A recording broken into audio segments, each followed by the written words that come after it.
அதிக நாடுகளில் பேசக்கூடிய மொழி என்னன்னு பார்த்தீங்கன்னா, இன்னைய கட்டத்தில் ஆங்கிலம் இல்லை, இன்னைய கட்டத்தில் சீனம் இல்லை, இன்னைய கட்டத்தில் தமிழ் தான்.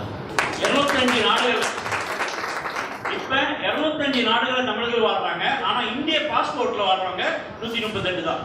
அப்ப இந்த 138க்கும் 205க்கும் இடைவெளி என்னன்னு பாத்தீங்கன்னா, 111 நாடுகள்ல குடியுரிமை பெற்று தமிழர்கள் வாழ்றாங்க. இது யாருமே கிடையாது. ஒரு மலேசியா தமிழனா, மலேசியா பாஸ்போர்ட்ல உள்ள தமிழ்னா, அமெரிக்கா பாஸ்போர்ட்ல உள்ள தமிழ்னா, கயானா பாஸ்போர்ட்ல உள்ள தமிழ்னா, மொரிஷியஸ் பாஸ்போர்ட்ல உள்ள தமிழ்னா மாதிரி 111 நாடுகளுடைய கடவு சீட்டு பாஸ்போர்ட்ல வாழக்கூடிய தமிழர்கள் இன்னைக்கு உலகத்தில் வச்சிருக்காங்க.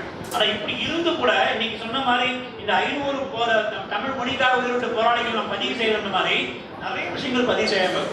குறிப்பாக உலகில் 6 மொழிக்குள்ள வரக்கூடிய தமிழ் இன்னைக்கு 14வது இடத்துல இருக்கு. தமிழ் சொற்கள் பார்த்தீங்கன்னா இன்னைக்கு 19வது இடத்துல இருக்கு. அது கூட 6 இடத்துல வரக்கூடிய தகுதி இருக்கு.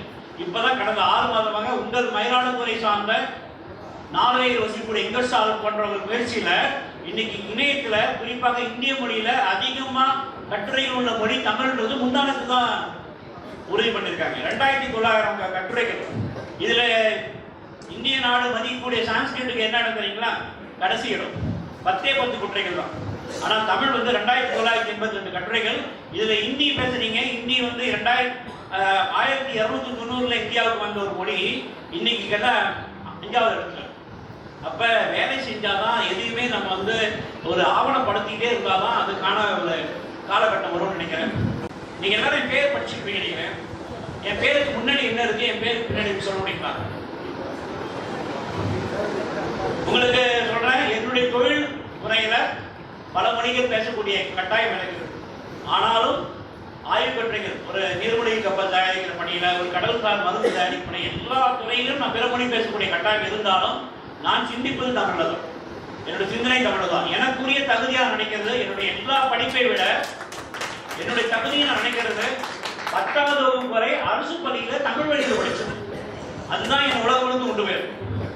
நான் படிச்ச இயற்கையிலோ, நான் படிச்ச மேக இயற்கையிலோ, அதாவது உங்களுக்கு தமிழ் சொன்னா புதிய நினைக்கிறேன், நான் படிச்ச பிசிக்ஸோ, நான் படிச்ச என்வரன்மெண்டல் இன்ஜினியரிங்கோ, நான் படிச்ச மெக்கானிக்கல் இன்ஜினியரிங்கோ, நான் படிச்ச கிளவுட் பிசிக்ஸோ எதுவுமே என் உலகத்துக்கு கொண்டு போல. நான் 10வது வரை படித்த தமிழ் தான் என்னோட கொண்டு போவேன். இதுல மரபு சார்ந்த ஒரு தாய் வழிபாட்டில் வந்த தமிழ் மரபுக்கு என்னுடைய முதல் பேர்ல இருக்கக்கூடிய முதல் எழுத்து என்னுடைய அம்மா பேர் ராஜேஸ்வரி. அடுத்து இருக்க பேர் அப்பா பேர் சிவஞானம். அப்புறம் என்னுடைய பேர் பாலசுப்ரமணியம். பின்னாடி இருக்கிற பேர் என்னுடைய ரத்த வகை. பிளட் குரூப் ஆ நேர். ஆ நேர்னா பி பாசிட்டிவ். எதுவுமே எனக்கு என்ன, ஒரு 10 வருடம் முன்பு பேருக்கு முன்னாடி பாலசுப்ரமணியம் தமிழ் எழுதிட்டு இங்கிலீஷ்ல எஸ்ன்னு எழுதுனேன். அப்ப என் நண்பர் சொன்னார், ஏன்பா கெட்டு போன குருவா மாதிரி உன் மொழியை எழுதுறேன்னு. அதனால சொல்லி இனிமே கெட்டு போன குருவா மாதிரி எழுதுறேன். எதா இருந்தாலும் ஒன்றும் செய்வேன். பேசுவது கிட்டத்தட்ட ஒரு மொழிக்கு பேசுறேன். ஏன்னா இங்க என்னன்னா, என்னுடைய வழிபாட்டுல தமிழ் இல்லை, என்னுடைய கல்வியில தமிழ் இல்லை. அதனால எங்களை மாதிரி என்ன மாதிரி 56 வயது இருக்கவங்களுக்கு நாங்கெல்லாம் 83 நீங்க இப்ப எழுதுற எழுத்து நாங்க எழுதுறோம். நாங்க நைய குக்கி போட்டு தான் எழுதுறோம். இப்ப நீங்க இருக்கீங்க. அதனால இப்ப தொல்காப்பியத்தை கூட, தொல்காப்பியத்துல இலக்கணத்தை இப்ப இருக்கிற எழுத்து முறையில மாய பண்ண முடியாது. ஏன்னா மொழி மாறிட்டே 2300 வருடமா எவ்வளவு மாற்றங்கள் சந்திச்ச இந்த மொழியில இன்னைக்கு தொல்காப்பியத்தை தமிழை சொல்லக்கூடிய கிமு 6ஆம் நூற்றாண்டுல இருந்த தமிழ் எழுத்து முறையை வச்சுதான் பண்ண முடியும். ஆனா இங்க எனக்கு ஒரு வேப்பு இங்க வந்தது கிமு 600 சொல்லி கீழடியை தூக்கி கொண்டாடுற சமூகம் கிமு 2500 சொல்லக்கூடிய செம்பியன் கல்லூரியை கொண்டாடுற. அப்ப மிக ஒரு என்னுடைய வேண்டுகோள் இங்க மயிலாடுதுறை தமிழ் சங்கத்துக்கு, தயவு செய்து மயிலாடுதுறை மாவட்டத்துடைய தொல்லியலை உலக அறிய வைங்க. அதே மாதிரி மயிலாடுதுறை மாவட்டத்துடைய உங்களுக்கு, ஏன்னா மதுரை என்ன சொல்லுவாங்கன்னா 17 அதிகா குடிகள்வாங்க. அதாவது மதுரைகளுக்கு வெளியே போக மாட்டாங்க. ஆனா இங்க பூம்புகார் என்ன சொல்லுவாங்கன்னா புலம்பெயர் மக்கள், பல்மொழி தேட்டார் உலக மக்கள் முழுக்க இங்க வந்தாங்க. இங்க யாராவது கேள்விப்பட்டீங்களா? இன்னைக்கு வேலைக்கு நீங்க ஒரிசா இருந்து ஆளை கூட்டு வரோம், வேலைக்கு உத்தரப்பிரதேசம் ஆள் கூட்டு வரோம், பெங்கால கூட்டு வரோம். ஆனா 2000 வருஷம் முந்தைய காவல் புரிவதற்கு எவனங்களை கூட்டு வந்து நீங்க 2000 வருஷம் 2000 கிலோமீட்டர்ல கூட்டு வரதை பத்தி நம்ம பேசிட்டு இருக்கோம். ஆனால் 15000 கிலோமீட்டர் தள்ளி உள்ள மக்களை வேலை வாய்ப்புக்காக இங்க கொண்டு வந்த ஒரு தமிழ் சமூகம். அயோனியர் கேள்விப்பட்டிருக்கு. யவனர்களை இங்க வேலை கொண்டு வந்த தமிழ் சமூகம். அது முட்டாசல் பின் பட்டினம் சொல்லக்கூடிய இந்த பூம்புகாரை பத்தி மிக சிறப்பாக சொல்லிருக்காங்க. 20 கிலோமீட்டர்ல, ஏன்னா யோசிச்சு பாருங்க, 20 கிலோமீட்டர் தள்ளி வேலை செஞ்ச யவனர்கள் இங்கேயே வராம போயிருக்காங்க. அப்ப இந்த சிறப்பை வெளிப்படுத்தணும்.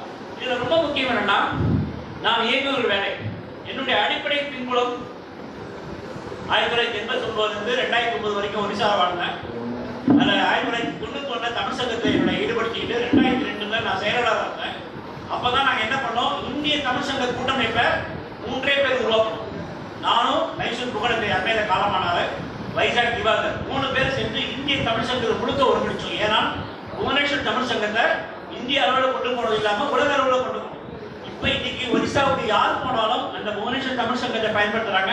அதே மாதிரி இனிமேல் மயிலாடுதுறைக்கு யார் வந்தாலும் இந்த மயிலாடுதுறை தமிழ் சங்கத்தை பயன்படுத்தக்கூடிய ஒரு தன்மையும் ஆய்வு நெறி மாணவர்களை உருவாக்கணும். ஏன்னா இந்த ஏபிசி கல்லூரியில இன்னைக்கு ஒரு வேண்டுகோள் வச்சிருக்கு, இந்த மயிலாடுதுறைக்கு அந்த சிறப்பு போகணும். என்னன்னா, நாங்கள் ஆய்வு உலக அரங்கில் இருக்கோம், ஆய்வு நெறிமுறையில் இருக்கோம். என்ன பொறுத்த வரைக்கும் நீங்க இந்த பார்க்குற இந்த பிரசன்டேஷன் கடைசியில் உங்களுக்கு புரியும், எப்படி எல்லா துறையும் ஒருங்கிணைச்சு ஒரு இலக்கு உலகளாவே தமிழகம் கொண்டு போறாங்க நீங்க பாப்பீங்க.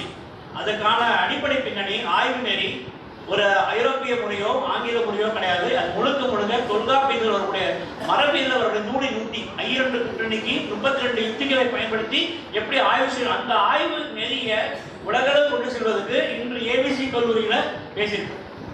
அதாவது உலக அரங்கல்ல ஒரு தொல்காப்பியத்துடைய நெறிய ஆய்வு நெறியை எப்படி கொண்டு போகலாம், எல்லா விதமான ஆய்வு எப்படி பயன்படுத்தலாம் கொண்டு போயிருக்கோம். நிச்சயமாக அதற்கு இந்த மயிலாடுதுறையுடைய ஏபிசி கல்லூரியும் மயிலாடுதுறை தமிழ் சங்கமும் துணை இருக்கும்னு நான் நம்புறேன். அடுத்து இது பாருங்க, தமிழ் என்பது நீங்க இது வரைக்கும் நினைச்சிருப்பீங்க ஒரு இலக்கிய மொழி, இலக்கண மொழி, உலகத்துக்கு முதல் இலக்கணத்தை கொடுத்த மொழி வருவார். ஆனா என்ன பொறுத்த வரைக்கும் தமிழ் என்பது வாழ்வியல், ஒரு உலகளாவிய. நீங்க நினைக்கிற மாதிரி தமிழ் என்பது தமிழ்நாட்டில் மட்டும் பேசக்கூடிய மொழி இல்லை. 1956 பிரிஞ்ச மெட்ராஸ் ஸ்டேட், 1969 உருவாக்கப்பட்ட தமிழ்நாடு இதுக்குள்ள பேசுற மொழி இல்லை. ஏன்னா இந்த மொழி இந்திய நாட்டில் இருக்க ஒரு மொழி கூட கிடையாது. இது உலகத்தை இணைத்த மொழி, உலகத்தை கடலால் இணைத்த மொழி, உலகத்தை வணிகத்தால் இணைத்த மொழி. இப்ப நமக்கு தேவை, இப்ப எல்லாம் 7000 மொழி ஒரு மொழியை அழிஞ்சிட்டு இருக்கின்றாங்க. ஆனா தமிழ் மொழி இன்னைக்கு மிக முக்கியமான இடத்துல அழியக்கூடிய நிலையில உலகின் முதல் மொழியாக உருவாக்கக்கூடிய ஒரு காலகட்டத்தில் இருக்கு. ஏன்னா அதுக்கு மிக முக்கிய பங்களிப்பு இணையத்துறை பங்களிப்பு. இதுல என்னன்னா, நமக்கு தேவை என்னன்னா, தன்னை அறிந்தது காணொரு கேள்வி, உணவே மருந்து மருந்தே உணவு வாழ்ந்த ஒரு தமிழ் சமூகம் எப்படி நிலம் பொழுது ஆய்வு. என்னுடைய ஆய்வு தமிழக நிலம், அதில் வாழ்ந்த மக்கள், அவருடைய காலநிலை, அவருடைய உலகளாவிய பரவல், உலகத்திலே கிழக்கிய மேற்கிய வடக்கே தெரிந்த இந்த தமிழர்கள் எப்படி ஒரு பெரும்பொழுதை கட்டமைத்தார்கள், வருடத்தை 6ஆக பிரித்தார்கள், ஒரு சிறுபொழுதை ஒரு நாளை 6ஆக பிரித்தார்கள், உலகத்திலே இல்லாத ஒரு மனிதன கோட்பாடை எப்படி உருவாக்குனாங்க, இவங்களுடைய அறிவாற்றல் என்ன. இப்போ எல்லாரும் சயின்ஸ்ல சொல்லுவாங்க human body design for tropical country, மனித உடலே வெப்பமண்டலத்துக்கு ஏற்ற மாதிரி தான் தயார் செய்யப்பட்டது. அப்ப இந்த வெப்பமண்டல மனிதர்கள் எப்படி தனக்கான ஒரு நாகரிகத்தை உலகம் முழுக்க கொண்டு போனாங்கன்றத இது நீங்க பார்க்க போறீங்க. அடுத்து இப்ப மிக முக்கியம் தமிழருடைய எல்லை என்ன, இந்த டைமண்ட் ஸ்பேஸ் எல்லை என்னன்னு பாக்குறப்ப 2000 வருடம் முன்பு இமய முதல் தென்குமரி வரை, இன்னைக்கு மடகாஸ்கர் ஒரு நாடு இருக்கீங்க, அது பக்கத்தில் இருக்க குமரியன் வரை, அதே மாதிரி குணக்கடல் முதல் குடக்கடல் வரை, இன்னைக்கு பாரசீக வரைபடம் சொல்லக்கூடிய ஓமன்ல இருந்து குவைத் பக்கத்தில் இருக்க அகரம்ச தீவு வரைக்கும் உள்ள குடப்பகுதியும் மேற்கு பகுதியும் கிழக்கில தென்பாலை துறைமுகம் வரைக்கும் வரும் நீண்ட பரப்பளவு கொண்ட ஒரு தமிழ் சமூகம் இப்படி இன்னைக்கு எப்படி காலநிலையால சுருங்கப்பட்டு இருக்கு. 1,30,075 கிலோமீட்டர் இருக்கின்றத நீங்க புரிஞ்சுக்கிறப்பதா மறுபடியும் நம்ம எப்படி உலகம் முழுக்க ஒரு ஆண்ட மொழியாக, உலகம் முழுக்க வாழ்ந்த மொழியாக நம்ம போகணுன்றதை சிந்திக்க தோங்குவோம். அடுத்து இப்ப பாத்தீங்கன்னா இந்த புறப்புற நிர்வாகமாலை அயர்ந்து கேரளாவோட கடல் பின்வாங்குது, புது இடங்கள் உருவாகுது. அதை மையமா வச்சு வைகம் போட்டிய வயல்வெளி நீர் கையகலை கல்லு மண்ணும் தோன்றதுக்கு முன்பே முன் தோண்டிய மூத்தவழி, வாரோடு முன் தோண்டிய மூத்தவழினா இரும்பு நாகரிகத்தை கட்டமைக்கிறாங்க. நீங்க யாராவது இன்ஜினியர்ஸ் தான் கேட்கிறேன், உலகத்திலே ஹை கார்பன் ஸ்டீலை முதல்வராக கண்டுபிடிச்சவங்க யாருன்னு பாத்தீங்கன்னா தமிழர்கள். உடியை கண்டுபிடிச்சவங்க, அந்த உடியால் தான் எல்லாம் கொண்டு வந்திருக்காங்க, உடியால் தான் உழவு நகரத்தை கொண்டு வந்திருக்காங்க. இதனுடைய திறன் தான் இந்த மொழி உண்மையிலே அழகுக்கான மொழி இல்லை, திறனுக்கான மொழி. இந்த மொழியில இருக்கக்கூடிய 18 குடிகள் உங்களுக்கு தெரியுமா? எத்தனை சமூகம் இருக்கு தெரியுமா தமிழ்நாட்டில்? தோராயமா சொல்ல முடியுங்களா? 18 குடிகள் கேள்விப்பட்டிருக்கீங்க. 653 சமூகங்கள் தமிழ்நாட்டில். அந்த 603 சமூகத்துல பல வகையான தொழில், பல வகையான திறன் சார்ந்தவங்க இருக்காங்க. இன்னைக்கு மட்பாண்ட தொழில் வேணா குறைஞ்சிருக்கலாம். ஒரு காலத்துல மட்பாண்ட தொழில் களம் செய்யும் கோவைன்னு சொல்லி மட்பாண்டத்துக்கு மிக சிறந்த உலக முழுக்க மட்பாண்டங்களை கொண்டு போனது தமிழராக இருந்திருக்காங்க. இது வெளியிலே பெறப்பட உலகத்துடைய கிழக்கு மேற்கு வடக்கு தெற்கு போய் எல்லா பக்கத்திலும் சுத்தி சுத்தி வந்தவங்களா தமிழர்கள் இருந்திருக்காங்க. இது வந்து மொழியில மட்டும் உலகத்துல தமிழர்கள் போனாங்க சொல்லல, தொல்லியல் தரவுகள். இன்னைக்கு ஈஜிப்ட்ல கிடைக்கக்கூடிய தொல்லியல் சான்றுகள், ஓமன்ல கிடைச்ச தொல்லியல் சான்றுகள், சீனால கிடைச்ச தொல்லியல் சான்றுகள், உலகின் பல மூலைகளில் தொல்லியல் சான்றுகள் மட்டுமல்லாமல் பழங்குடிகள் வாழ்வியல தமிழ் இருப்பதும் நமக்கு தெரிய வரும். பல வகையான காரணிகளால இந்த தமிழ் என்பது ஒரு உலக மொழி என்று சொல்லக்கூடிய தேவைக்கு வந்திருக்கும். இந்த பாடம் மணிநீரும் மண்ணும் மலையும் இதை வச்சுக்கிட்டு இந்த தமிழ்நாட்டை எதையை வச்சு பார்க்க முடியாது.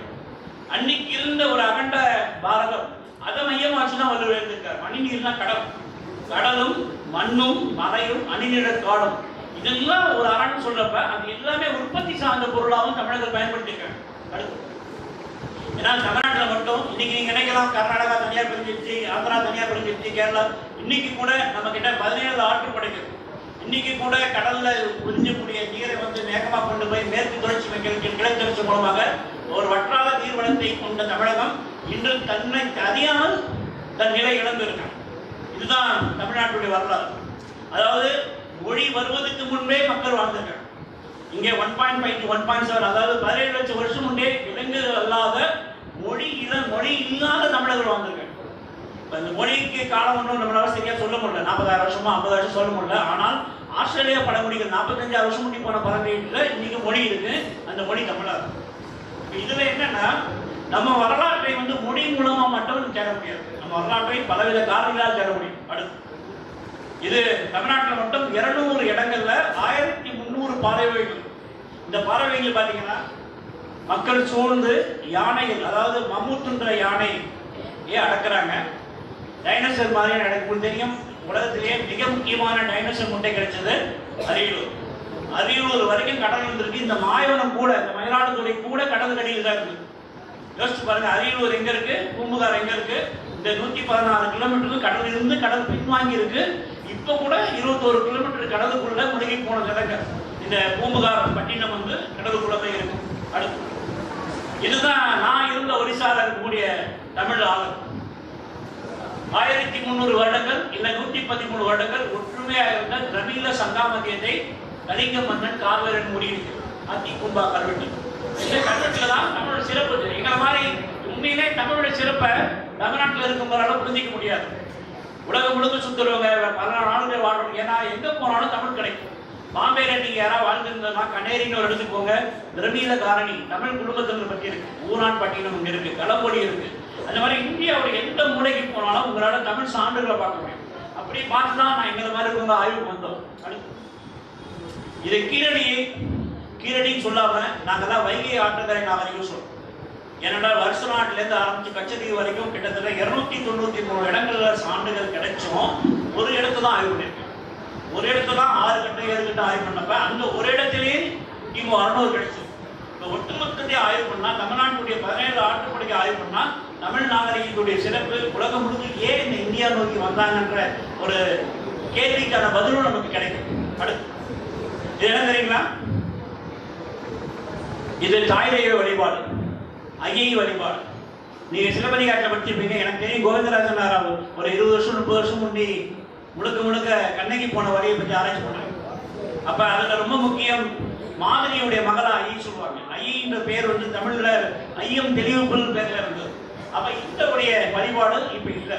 ஆனா இப்ப ஒரு சான்றுகள் தமிழ்நாட்டில் 2 இடத்துல தான். ஒன்று விழுப்புரம் பக்கத்துல உடையார் தமிழ் இடத்துலையும், திருவண்ணாமலையில மோட்டூர் இடத்துலையும் இதுக்காக சான்றுகள்.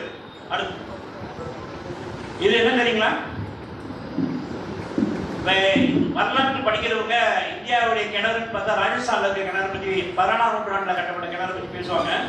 இது கிபி 8ஆம் நூற்றாண்டு பெரும்படுகால கட்டப்பட்ட திருச்சியில் உள்ள திருவெல்லரை கிணறு. இது சுஸ்தி கொடிவுல இருக்கு. இந்த சுஸ்திக்கு அடிப்படை எழுத்து என்னன்னா தமிழ்ல இருக்கு ஓ. இப்ப நீங்க ஓன்னு இப்படி எழுதுறீங்க. அந்த காலத்துல 2000 முன்னாடி ஓவை செட் வடிவில் எழுதுவாங்க. ஆகையால நீங்க பண்டைய தமிழ் எழுத்துலேயே தான் நம்ம பார்க்க வேண்டிய சூழல் இருக்கு. இப்ப இருக்கிற பாரதியார் சொன்ன மாதிரி தோற்றம் வைக்கும் காட்சிப்படை தமிழை வந்து இன்னைக்கு சொல்லப்பட்டதுக்கு நீங்க பாத்தீங்கன்னா உங்களால எதுவுமே முடியாது. பழைய தமிழ் என்னன்றது அந்தந்த காலத்துக்கு போனீங்கன்னா தான் அதோடைய சிறப்பு தெரியும். அடுத்து இது ரொம்ப வேர்ப்பு. திருப்பூர்னு ஒரு ஊருக்கு கேள்விப்பட்டிருப்பீங்க. இன்னைக்கு மதிய நகரமா இருக்கு. அந்த ஊர்ல 1000 வருடம் முன்பு தமிழ் வணிகர்கள் ஒன்று கூடியிருக்காங்க. வணிகத்துக்கான சமயம். நீங்க இப்ப இஸ்லாம் கேள்விப்பட்டிருப்பீங்க, எல்லா மதம் கேள்விப்பட்டிருப்பீங்க. வணிகத்தை சமயமாக பார்த்த ஒரே மக்கள் தமிழ் மக்கள். அதே மாதிரி சமய கணக்குக்கான ஒரு சமயம் வச்சிருக்காங்க. அதாவது கணக்கு வந்து ஒரு காலநிலை பிரித்தல், ஒரு பக்கத்து இப்ப 5x2 10 சொல்லுவோம், 6x5 30 சொல்லுவோம், 5x8 40 சொல்லுவோம். இதுக்கான ஒரு சமயம், இதுக்கான ஒரு கணக்கியல், இதுக்கான ஒரு மக்கள் நம்மகிட்ட இருந்திருக்காங்க. இதுல என்னன்னா 64 சமூகங்கள் கடல் சார்ந்த சமூகங்கள், 17 சமூகங்கள் கடல் சார்ந்த. இவங்க வணிகத்தால உலகத்தை இணைச்சிருக்காங்க. இன்னைக்கு கூட ஒரு மொழியை கொண்டு போவதற்கு தன்மை அரசு, வணிகம், சமயம். அதுல தமிழர்கள் வந்து சமயத்தால உலகத்தை இணைக்கல, வணிகத்தால இணைச்சிருக்காங்க. இப்ப கூட நான் சொல்றேன், நான் காலைல கூட பல்லாஜி சொல்லிருந்தேன், இன்னைக்கு வேலை செய்யறவனால ஒரு மொழியை காப்பாற்ற முடியாது, தொழில் செய்யறவனால தான் காப்பாற்ற முடியும். ஒரு எம்ப்ளாயால ஒரு மொழியை காப்பாற்ற முடியாது, ஒரு எம்ப்ளாயால தான் காப்பாற்ற முடியும். இன்னைக்கு கூட உங்க முன்னாடி நான் அனுமதி வாங்கிட்டு வந்து நிக்கிறேன்னா அது காரணம் நான் ஒரு முதலாளியா இருக்கேன். நான் ஒரு கம்பெனியில் வேலை பண்ணா என்னால் நினைச்ச நேரத்துக்கு வர முடியாது. முன்னச்சிக்காரன் ஏக்கா நீங்க சொன்ன நேரத்துக்கு வரேன்னா, நான் ஒரு தொழில் நிறுவனத்துக்குரிய ஏற்றுநராக இருக்கிறதால எனக்கு தேவைப்பட்ட நேரத்தை நான் பயன்படுத்திக்க முடியும். ஆனால் நீங்க தொழிலாளியா இருந்தீங்க, ஒரு 10,000 சம்பளம் 20,000 சம்பளம் தான் உங்களோட இனி தமிழ் வாழும் என்றால் தமிழ் தொழில் முனைவர்களாக தான் வாழும். தமிழ் வந்து தொழிலாளிகளால் வாழறதுக்கு வாய்ப்பே இல்லை. தொழிலாளிகள் மனசில் நினைப்பான செய்ய முடியாது, ஆனால் ஒரு முதலாளியால் தான் முடியும். இப்ப கூட 2 முதலாளிகள் சேர்ந்து தான் இந்த தமிழ் சங்கத்துடைய சந்திப்பை நடத்திருக்காங்க. உங்களுக்கு தெரியும், அவங்க யார்கிட்டையும் பணம் வாங்கி செய்யல. 2 முதலாளிகள் மனசு வைக்கிறாங்க, தமிழ் பட்டுக்கு இந்த நிகழ்ச்சி நடக்கிறதுக்கு காரணமா இருந்திருக்காங்க. அடுத்து இது திரைமீளம். தமிழை வந்து நீங்க உலகம் முழுக்க எப்படி சொல்லியிருக்காங்கன்னா திரமீடான்னு சொல்லியிருக்காங்க. என்ன பொருள் பார்த்தீங்கன்னா, கடல்ல அது எனக்கே ஒரு சம்பவம். ஒரு தடவை நான் கடல்ல போனேன், திரும்பி வரல. நான் இறந்துட்டு தான் நிறைய பேர் நினைச்சாங்க. 21 நாள் கழிச்சு திரும்பி வரோம். வந்த உடனே அண்ணா திரைமீன்லாம் வந்து நீங்க என்ன குமரி மாவட்டம் மொழியில சொல்றாங்க. அப்பதான் அவங்க சொல்லி தெரியுது, கடல்ல போய் ஒருத்தர் செத்து போயிட்டான்னு நினைச்சு திரும்பி வந்தானா அவனுக்கு பேர் திரைமீலன். திரையினா கடல், மீனன்னா திரும்பி வரும், திரைமீலன். இந்த பேர்ல தான் தமிழர்கள் உலக ஒழுங்காது. ஏன்னா நடுக்கடல்ல போறோம். உங்களுக்கு தெரியும், ராஜராஜ சோழனுக்கு அரைக்கடலே பலகடம் செலுத்தி. அப்ப நடுக்கடல்ல போகக்கூடிய தன்மை உலகத்திலேயே தமிழர்களுக்கு மட்டும்தான் இருக்கு. அடுத்து இப்ப இந்த சிவிலைசேஷன் இங்க என்னன்னா, நீங்க மொழியை மட்டும் வச்சுட்டு தமிழை ஆராய்ச்சி பண்ண முடியாது. ஒட்டுமொத்த உலகத்தை ஆராய்ச்சி பண்ணணும். ஒட்டுமொத்த உலக நாகரிகத்தை ஆராய்ச்சி பண்றப்ப இந்த உலகத்துல இதுவரைக்கும் கண்டுபிடிக்கப்பட்ட நாகரிகம் பார்த்தீங்கன்னா 27 நாகரிகம். சுமேரியா இருந்து, சீனா இருந்து, ஈஜிப்ட்ல இருந்து, கொரியா இருந்து ஒரு 27 நாகரிகம். 27 நாகரிகத்தையும் இணைச்ச ஒரு நாகரிகம் என்னன்னா தமிழ் தான். Tamil as a civilisation. இது என்னன்னா, நீங்க அதை வந்து திராவிடியன் கொண்டு போனதால தமிழ் என்பது யாருக்கும் தெரியாம போயிடுச்சு. இப்ப நான் எங்களை மாதிரி இருக்கவங்க அதை வந்து தமிழ்னே கொண்டு வரும். திரமீள சங்காமத்தியம் திரமீளம் சொல்லி தமிழே கொண்டு வரதால இப்ப தமிழ் என்ற ஒரு மொழி இருப்பதை உலகத்துக்கு சொல்லக்கூடிய பணியில் நம்ம இருக்கோம். இப்ப அடுத்து என்னன்னா, அடுத்து இது 1909 ஆராய்ச்சி. இதுல வந்து மிக முக்கியமா பாமாணர் போன்றவங்க ஈடுபட்டாங்க. இது என்னன்னா, உலகின் முதல் நாகரிக மொழி என்பது ஒரு ஆராய்ச்சி உண்டு. அது கண்டிப்பா, ஏன்னா உங்களுக்கு தெரியும், தமிழ் சங்கம்ன்றப்ப எனக்கு நினைவுக்கு வருது முதல் தமிழ் சங்கம். பாண்டிய மன்னன் சிவனால கட்டமைக்கப்பட்ட முதல் சங்கம், அகத்தியர் வாழ்ந்த சங்கம், முருகனால் வளர்க்கப்பட்ட முதல் சங்கம், 2ஆம் சங்கம், 3ஆம் சங்கம் கேள்விப்பட்டு மதுரையில் 4ஆம் கம்யூனிட்டி கேட்டிருப்பீங்க. இந்த தமிழ் சங்கத்தை நீங்க என்ன தமிழ் சங்கத்தை சொல்ல போறீங்க? 5ஆம் தமிழ் சங்கம் சொல்ல போறீங்களா, 6ஆம் தமிழ் சங்கம் சொல்ல போறீங்களா, என்ன சொல்ல போறீங்க முடிவு பண்ணீங்க? ஏன்னா இன்னைக்கு சிவராத்திரி சொன்னா கூட, ஐயா தோத்து போட்டா சொன்னா கூட இன்னைக்கு அரங்கம் நிறைஞ்சுதான் இருக்கு. ஒரு 10 பேர் தான் இல்ல, அரங்கம் நிறைஞ்சுதான் இருக்கு. ஏன்னா நாம் தமிழால் இங்க இருக்கிறோம். இதுல என்னன்னா, இதுல என்ன போன்றவர்கள், நான் இயற்பியல் இருந்தாலும் பிற துறையில் இருந்தாலும் என்ன போன்றவர்கள் இருப்பேன் என்னால் தமிழை கற்றுக்கொண்டு எங்கெங்கள் துறையில் உள்ள தமிழை தேடி எடுக்கணும். ஒரு தமிழ் ஆசிரியராக இருந்தா ஒரு இயற்பியல் இருக்க தமிழை தேட முடியாது. ஒரு தமிழ் ஆசிரியராக இருந்தா ஒரு கணிதத்துக்கு தமிழ் எங்களை மாதிரி. ஏன்னா நாங்க எங்களுக்கு என்ன தகுதியா, நீங்க சொல்லி கொடுத்த தமிழை தான் நாங்கள் எடுத்துட்டு போயிருக்கோம். அதனால எங்களை தப்பா பார்க்கணும்.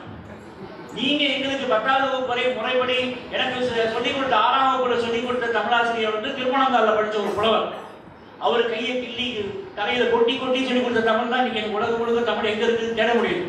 அதனால நீங்க சொல்லிக் கொடுத்த தமிழை பிற துறைக்கு கொண்டு போகும்போது பிற துறையிலும் தமிழை தேடக்கூடிய நிலைகள். ஒரு இயற்பியல்ல இன்னைக்கு மேக இயற்பியல் நான் பண்ணேன். என்ன கேட்டாங்க, இன்னைக்கு ஆர்டிக் அண்டார்டிக் கடல் ஆய்வுக்கு, ஆர்டிக் அண்டார்டிக் வானியல் ஆய்வுக்கு ஆசியாவிலிருந்து தேர்ந்தெடுக்கப்பட்ட 2 பேர்ல நானும் வளர்த்தேன். ஒரு சீனர் நானும். என்ன கேட்டாங்க, how to achieve in cloud physics? நான் சொன்னேன், nothing but is my language taught everything. என்னுடைய மொழி சொல்லி கொடுத்தது. ஒரு மேக இயற்பியல் பத்தி, ஒரு இரட்டைக்கால் கோடி மேகத்தை பத்தி எல்லாமே என் மொழியில் இருக்கு. அப்ப கேட்டாங்க, இப்ப கூட சொல்றேன், கடல்சார் ஆய்வுல 1650 குறிப்புகள் தமிழ்ல தான் இருக்கு. அந்த குறிப்புகளை நாம் ஆங்கிலத்தில் சொல்லி தருவதில்லை. என்னை பார்க்க வர பின்லாந்து, என்னை பார்க்க வர போலாண்டு, என்னை பார்க்க வர எல்லா நாட்டு மக்களுக்கும் தமிழ்ல தான் சொல்லி தரும். ஏன்னா என்ன கேள்வினா, உங்க நாட்டுக்கு வரப்போ உங்க மொழியை பேச சொல்றீங்க, தாய்லாந்து வரப்போ தாய்லாந்து பேச சொல்றீங்க, ஜெர்மன் வர நீங்க எங்க நாட்டுக்கு வந்து எங்க மொழி பேசுறீங்க. அவங்க கேட்டாங்க, இந்தியானா ஹிந்தி தானே. 1290 வந்த ஒரு மொழிக்கும் சூரசேனின் ஒரு மொழியில எங்கேயோ முகலாயரால கொண்டு வரப்பட்ட மொழிக்கும் இந்த நாட்டுக்கே சொந்தமான மொழிக்கு வித்தியாசம் இருக்கு. எங்களை வந்து இந்தியாவில் ஒரு மாநிலமா பார்க்காதங்க, உலகின் தொன்மை மொழியா பாருங்க. அதுக்கு எனக்கு சான்று நம்முடைய பிரதமர் 2 தடவை சொல்லிட்டார், உலகின் தொன்மையான மொழி. எங்க நாட்டு பிரதமரே சொல்லியிருக்காங்க. அது வெவ்வேறு காரணமா இருந்திருக்கலாம், நான் அதை எடுத்துக்கிட்டேன். எங்க நாட்டு பிரதமரே 2 தடவை சொல்லிட்டாங்க. அதனால இது எங்களுடைய உலக மொழியில தொன்மையான மொழி. அதனால எங்களை தயவு செய்து மாநில மொழியா பார்க்காதங்க, ஒரு நாட்டு மொழியா பெற்ற 111 நாட்டுல குடியுரிமை பெற்ற ஒரு மொழியா பாருங்க.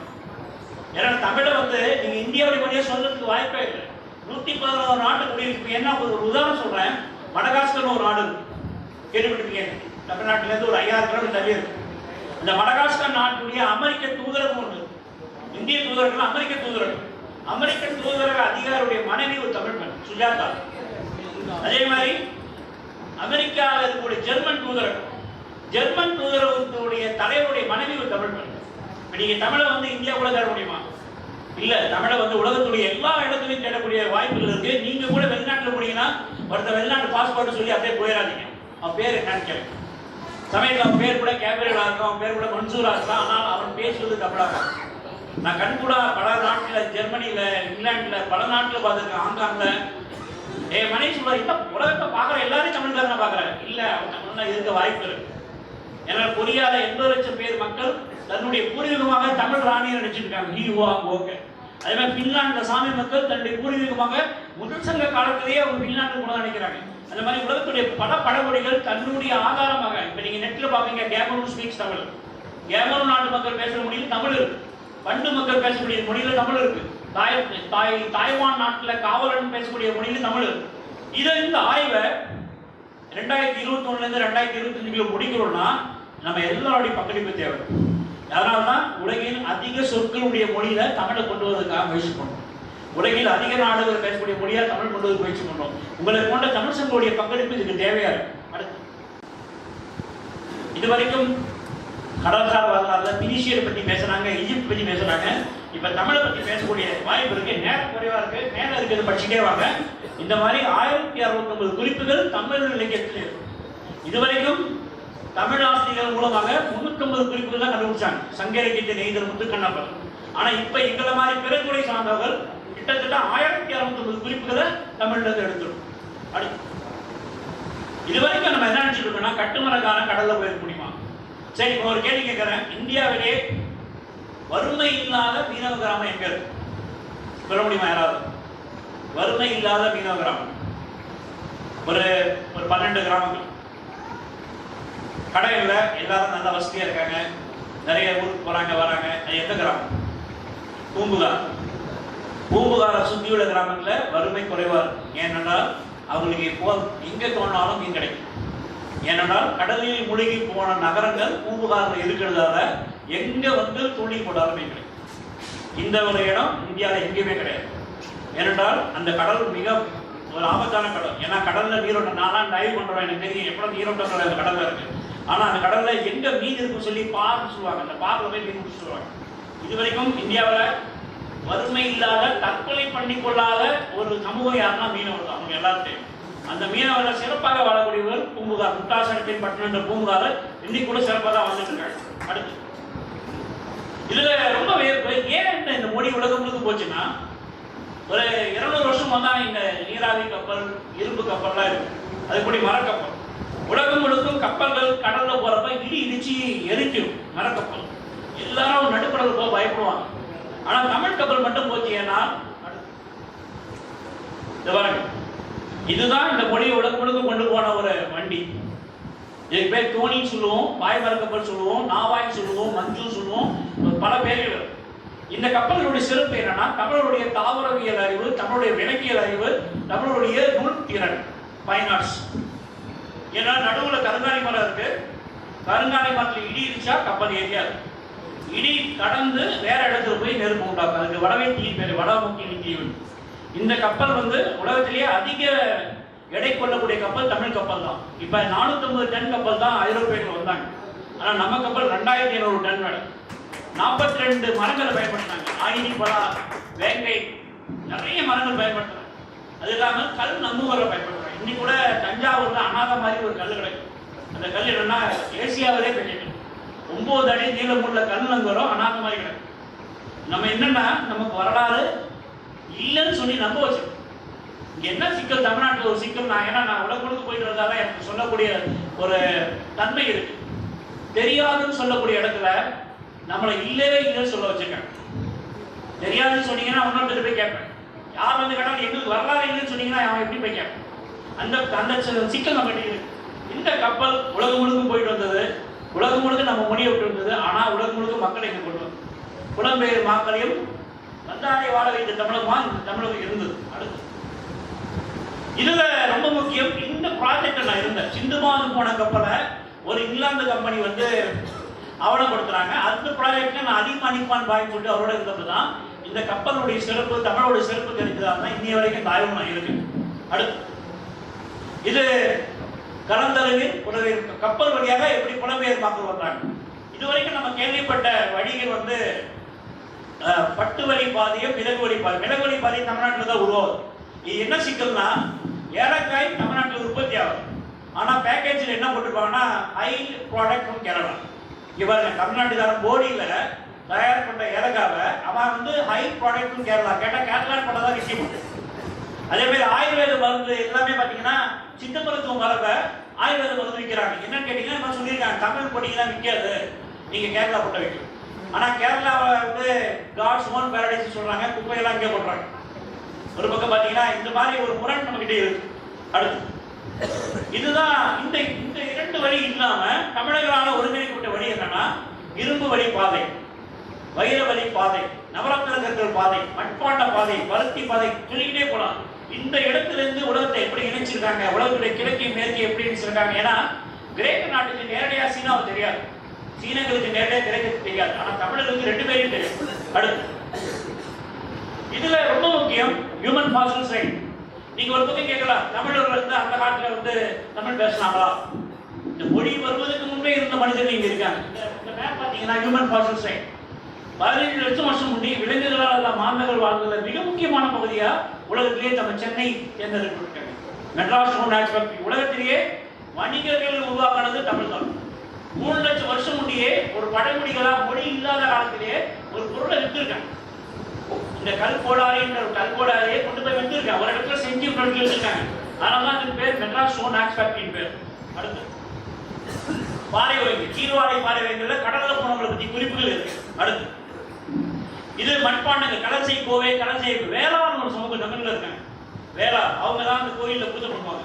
இப்ப இன்னொரு விஷயம், இதுலதான் ஒரு ஆச்சரியமான ஒரு விஷயம் என்னன்னா 1780 1600 இருந்து கடல்ல தமிழர்கள் ஐரோப்பியர்கள் கூட்டு போறாங்க வெவ்வேறு இடத்துல வேலை செய்யறது. ஆனா சமயம் பாத்தீங்கன்னா இப்ப இருக்க ரெக்கார்ட்ல 27 நாடுகள்ல 1800 இருந்து 1935 வரைக்கும் போன அந்த தமிழர்கள் தன்னுடைய மதமா என்ன சொல்லியிருப்பாங்க சொல்லி பார்க்கலாம். தன்னுடைய மதமா என்னன்னு சொல்லியிருப்பாங்க. அதாவது இனம் போட்டிருக்காங்க, தமிழ் போட்டிருக்காங்க, நாடு தமிழ் போட்டிருக்காங்க. ஏன்னா துறைமுகம் எந்த துறைமுகத்துக்கு போறாங்களோ அதெல்லாம் சொல்லக்கூடிய பழக்கம் இருந்தது. சமயம் இடத்துல தமிழ் போட்டிருக்கு. ஏனென்றால் தமிழ்ல உண்டு. அந்நிய தமிழர்கள் 1889 வழிபாடு தமிழர்கள் ஓதுவாம் கேள்விப்பட்டிருக்கு, வேளாண் கேள்விப்பட்டிருக்கு, அருமைக்கார கேள்விப்பட்டிருக்கு. இது எல்லாம் இருந்தது. இப்ப என்னன்னா அது எல்லாம் இல்லாத மாதிரி சமஸ்கிருதம் தான் என்னுடைய தாய்மொழின்ற மாதிரி. இங்க என்னன்னா சமஸ்கிருதம் வந்து இன்னைக்கு இந்தியாவில் 50,000 பேர் தான் 70 பேர் தான் படிக்க தெரியும். ஆனா தமிழ் எத்தனை பேருக்கு தெரியும்? இப்பத்திய கணக்குல 13 கோடி உலகம் முழுக்க தமிழர்கள் இருக்காங்க. ஆனால் அவங்க வந்து சமஸ்கிருதம் மதிக்காம அது வழிபாட்டு மொழியா இருக்கும். இன்னைக்கு ஆங்கிலம் அமெரிக்காவில் சில இடத்துல பேசப்படுறது இல்லை, தாய்லாந்தில் பேசப்படுறது, ஐரோப்பாவில் பேசப்படுறது. ஆனா ஏன்னா கல்வியில் ஆங்கிலம். இப்ப கல்வியில் ஆங்கிலமும் வழிபாட்டுல சமஸ்கிருதம் இருக்கிறதால பாரதியார் சொன்ன தோற்றமைக்கும் காட்சி படைக்கிறது. இப்ப நமக்கு வந்து சிந்தனை தமிழ்ல இருந்தால் மட்டுமே செயலும் ஒரு உலகளாவிய அளவுக்கு தமிழர்கள் ஈடுபாடு. அடுத்து இந்த பூம்புகார் பத்தி தெரியும், தரங்கம்பாடி பத்தி தெரியும். இப்ப எல்லாம் இல்லாம தமிழக கடற்கரை முழுக்க தொழில் இருக்கிற இடத்துல எங்களை மாதிரி இருக்கவங்க மேம்பட்டு வரும். இது பாருங்க, விரிதரை வந்து வியன் நகர் விழுக்கள் உண்மையே இங்கே சீர்காழியில் ஒரு கல்வெட்டு இருக்கு, நான் பார்த்த கோயிலில், தோணியப்பர் கோயில் பக்கத்தில் 12ஆம் நூற்றாண்டில் வந்து கடல் வந்து அழிச்சிடும். உடனே கடலில் இருக்கக்கூடிய கரையில் இருக்கக்கூடிய அடுப்பங்கடியை வச்சு எப்படி விளக்கறின்னு சொல்லுவாங்க. அதாவது என்வரன்மெண்டல் மேனேஜ் நம்ம கிட்ட காலவாரம். ஏன்னா நமக்கு கடல் கோடு வந்து புதுசு கிடையாது. சங்க இலக்கியத்தில் 3 தடவை, சங்க காலத்தில் 3 தடவை கடல் அடிச்சிருக்கு, 72 வரை கடல் அடிச்சிருக்கு. தமிழர்கள் என்வரன்மெண்டல் ரிஃப்யூஜிஸ் எப்படி வந்து புலம்பெயர்ந்த மக்களா, எப்படி வந்து சுற்றுச்சூழல் தமிழ்ச்ச மக்களா வாழ்ந்ததுக்கு சான்று இருக்கு. இந்த சுவர் வந்து கடல் பூம்புகாரில் வெள்ளையன் குடியிருப்புக்கு பக்கத்தில் 5 கிலோமீட்டர் 23 வாட்டில் இருக்கு. இந்த மதில் சுவர், இந்த கட்டிடத்தை நம்ம தமிழ்நாட்டில் பார்க்க முடியாது, கொரியாவில் தான் பார்க்கணும். இந்த சக்கரவாள கோட்டம்ன்ற கட்டடமைப்பு இங்கே இல்லை, கொரியாவில் நம்ம முறையிலே இருக்கு, தமிழ் முறையிலே இருக்கு. அடுத்து இது என்னன்னா, சிறுவன உலகத்திலேயே தொல்லியல்ல ஒரு மொழி பயன்படுதுன்னா அது தமிழ் மொழி தான். தமிழ் மொழியை வச்சுக்கிட்டு, தமிழ் மொழி இலக்கியத்தை வச்சுக்கிட்டு ஒரு தொல்லியல் சான்றிதழ் தேட முடியும். இங்க பாருங்க, காண வெண்கடல் கடல் உலாய்க்கு மணியை வைத்து மதிலோடு பெயர் பட்டணம். அதாவது மண்டினா கடல், கடல் பக்கத்தையே ஒரு பட்டணம், அதுல ஒரு சுவர் இருக்கு, மதில் இருக்கு. அந்த மதில் ஒட்டக மாதிரி இருக்குன்னு குறிப்பு இருக்கு. இந்த ஒட்டக மாதிரி இருக்கு சுவர் எங்க இருக்குன்னா பாண்டிச்சேரியில அரிக்குமேடிலிருந்து மேற்கில 16 கிலோமீட்டர் தண்ணி 35 மீட்டர் ஆழத்துல இந்த மது சுவர்.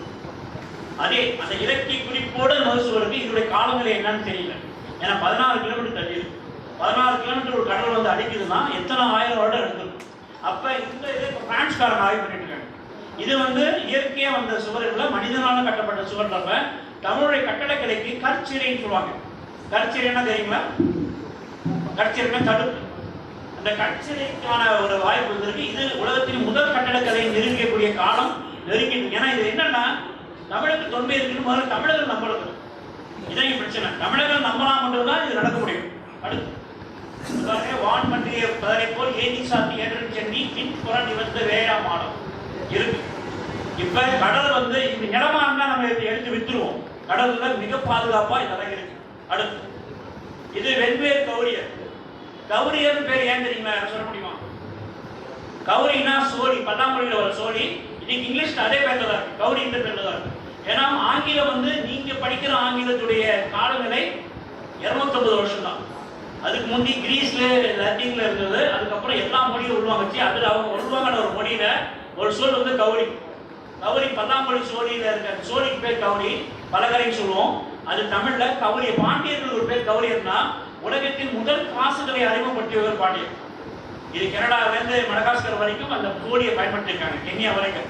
அடுத்து இதுதான் குமரிகண்டம் லெமூரியா கடல் கொண்ட நாடு. உங்களுக்கு விருப்பம் இருக்கா? கைக்க முடியுமா? குமரிகண்டம் கடல் கொண்ட நாடு லெமூரியா. யாருக்கா விருப்பம் இருக்கா? என்னன்னு தெரிஞ்சுக்க விருப்பம் இருக்கா? அது என்னன்னு தெரிஞ்சுக்க ஆசை இருக்கா? இது வரைக்கும் ஒரு சிக்கல் என்னன்னா, இலக்கியம் மூலமாக குமரிகண்டம் இருக்குன்னு சொன்னவங்களோ அது இல்லாம இல்லைன்னு சொன்னவங்களோ யாருமே கடலுக்குள்ள போறோம். இது பிரச்சனை. ஒரு கடல் சார்ந்த விஷயத்தை பண்ணோம்னா நம்ம இதுவரைக்கும் குறைஞ்சது ஒரு 10,000 ஆய்வாளர்கள் தயார் பண்ணணும். ஆனா தற்செயலா நம்ம இன்னொரு 5000 கடல்ல முழுகிறவங்க இருக்காங்க. ஆனா ஆய்வு பண்றவங்க கிடையாது, மீனவர்கள். புலியாரின்னு சொல்லுவாங்க. உலகத்திலேயே 1500 பெண் டைவர்ஸ் உடவை கட்டிட்டு கடல்ல போய் பாசி எடுக்கிறாங்க. தமிழ்நாட்டில் தான் இருக்காங்க. ராமநாதபுரம் மாவட்டத்தில் 3000 ஆண்கள், தூத்துக்குடியில இருந்து கன்னியாகுமரி வரைக்கும் 3000 ஆண்கள் கடல்ல போய் முத்து, சிப்பி, கிரிஞ்சல், சங்கு எடுக்கிறாங்க. இவங்களெல்லாம் பயன்படுத்தி தான் அந்த ஆய்வு பண்றோம். அடுத்து இதுதான் நீங்கள் கேள்விப்பட்ட குமரிக்கோடு. கன்னியாகுமரிக்கு 54 கிலோமீட்டர்ல ஒரு தீவு தண்ணிக்குள்ள முழுகிருக்கு. இது எப்படி முழுகிச்சுன்னா, அவங்க என்ன சொல்றாங்கன்னா, வடிவேல் எரிந்த வான்பகை புறார். வானத்திலிருந்து ஒரு வேல் மாதிரி ஒரு பகை வந்துதான், ஒரு எரிக்கல் வந்துதான். எரிக்கல் வந்ததால பக்குரடியாரும் பன்மலையருக்கும் குமரிக்கோடும் பெருங்கடல் குளம். அவ்வளோ அழகா இலக்கியத்தை சொல்லிருக்கு. இலக்கியத்தை அந்தந்த தொழில் முறையில உருவாங்கினீங்கன்னா உங்களால தமிழ் வரலாறு எடுக்கலாம். இந்த முறையில இந்த தீவை கண்டுபிடிச்சிருக்கோம். இந்த தீவுல இருந்து மடகாஸ்கர் வரைக்கும் பல 1000 தீவுகளை கண்டுபிடிச்சு அந்த தீவுகளில் முழுகி இருக்க இடங்கள்ல மனிதர்கள் வாழ்ந்த இடத்துல ஆய்வு பண்ணதான் இங்க வேலையா இருக்கு. அது கிட்டத்தட்ட நான் எடுத்துக்கிட்ட வருஷம் வந்து 14 வருஷம் எடுத்திருக்கு. அடுத்து இது ஆடு மேய்ச்சான் பாறை. குமரி மாவட்டத்தில் முட்டம் பக்கத்தில் ஆடு மேய்ச்ச இடம் கடலுக்குள்ள. இங்க நிறைய முழுகி போன இடம் இருக்கு. அடுத்து இது பாத்தீங்கன்னா கடலுக்குள்ள மட்டும் முழுகி போன இடம் தான், மண்ணுக்கு கீழே. இங்க நிறைய ஊர்ல கேட்டு மண்ணுக்கு கீழே கோயில் தென்பட்டுச்சு, தோண்டி எடுத்தாங்க. இந்த மாதிரி குமரி மாவட்டத்தில் கரிங்க ராஜபுரம் இடத்துல ஒரு முழு கோயில மண்ணை மட்டும் எடுத்துட்டு அந்த கோயிலை மேட்டு எடுத்துருக்காங்க. இந்த மாதிரி கடலூர் பக்கத்துல கூட திருச்சூரபுரம் இடத்துல கோயிலை போயிட்டு எடுத்திருக்காங்க. இந்த மாதிரி நிறைய விஷயங்கள் நம்முடைய முழுகி போன வரலாறு மண்ணுக்கு அடியிலும் மலை சரிவிலும் கடலையும் நிறையவே இருக்கு. அடுத்து இது லட்சத்தீவுல முழுகி போன தீவுகள் நிறைய இருக்கு. இது முழுகி போன தோப்பு லட்சத்தீவுல 14 மீட்டர் ஆழத்துல அப்படியே இருக்கு. அடுத்து இது மாலதீவுன்ற ஒரு நாட்டுல 1200 தீவுல 200 தீவுல தான் மக்கள் வாழ்றாங்க. அதுல 1000 தீவுகள் முழுகி போன தீவு. இப்ப அந்த நாடு அந்த தீவுல மண்ணை கொட்டி புது தீவை உருவாக்குறாங்க. ஆனா அந்த புது தீவு உருவாக்கத்துக்கு முன்னாடி அந்த இடத்துல முழுகி போன தொல்லியல் தரவு நிறைய கிடைச்சிட்டு. இது இங்க யாராவது கம்பராமாயணத்தை முழுசா படிச்சுருக்கீங்களா? கைக்க முடியுமா? கம்பராமாயணம் இல்ல வால்மீகி ராமாயணத்தை பத்தி முழுசா படிச்சிருக்கீங்களா? வால்மீகி ராமாயணம் முழுசா படிச்சீங்கன்னா எனக்கு 26 ராமாயணம் இருக்கு, ராம கதை.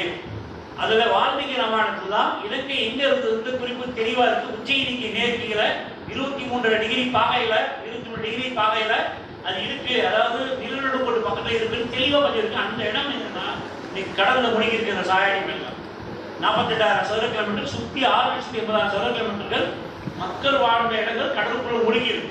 அடுத்து இதுல இன்னைக்கு கடல்சார் ஆய்வுல யாராவது கேட்டீங்களா? கடல்சார் ஆய்வுல ரொம்ப முக்கியம் கார்டோகிராபி, ஹைட்ரோகிராபி. இதுல ரொம்ப முக்கியம் 1000 வருஷம் முன்னே நம்ம கடல்ல எவ்வளவு தீவு இருக்குன்னு சொல்லியிருக்கேன். முன்னீர், படந்தீவு, பன்னீராயிரம். பன்னீராயிரம்னா 12,000 இல்ல 20,000. அது எப்படி இந்தோ பசிபிக் கடல 20,000 தீவு முழுகிருக்கு தெளிவா சொல்லிருக்கான்னு பார்த்தோம்னா நம்மளுடைய கடல்சார் ஆய்வு. இந்த அறிவு மூலமா அவங்க உலகம் முழுக்க போயிட்டு வந்திருக்காங்க. அடுத்து இப்ப கடல்ல இருக்க முழுகி போன முதல்ல இது வரைக்கும் யாரும் நெம்மதியை நம்பல.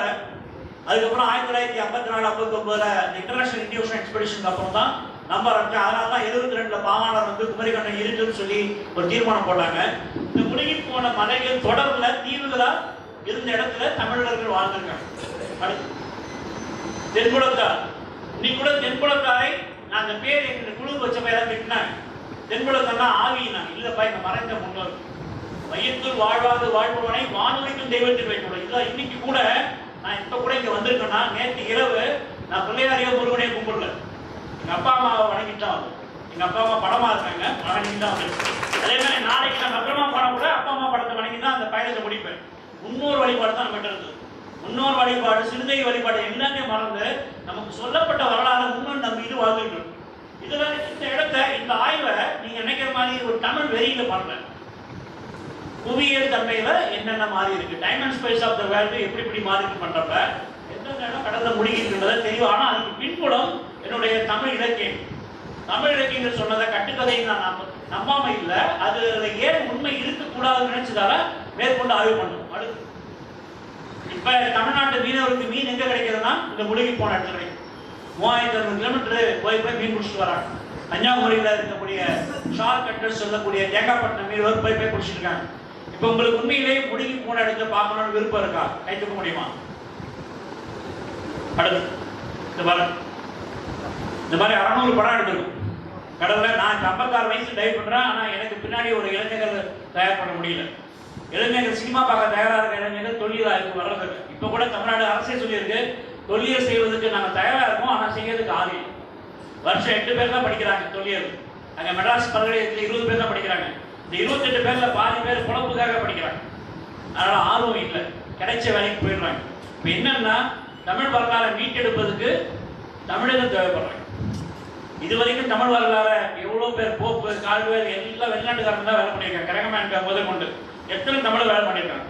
இப்ப இது வரைக்கும் ஒரு 1985 ஒரு புக் வந்தது, ஹிஸ்டாரிக்கல் ஆஃப் தமிழ், வெங்கட்ராமன் சொல்லிட்டு காமராஜ் யூனிவர்சிட்டியில் எழுதுறாரு. அந்த புக்கில் பார்த்தீங்கன்னா தமிழுக்கு வேலை செஞ்சவங்க தமிழர்கள் ரொம்ப குறைவா. ஊவே சாமிநாதையர் பேசுற நம்ம தாமோதரன் பத்தி பேசுறோமா? ஊவே சாமிநாதையர் பேசுற நம்ம ராமசாமியை பத்தி பேசுறோமா?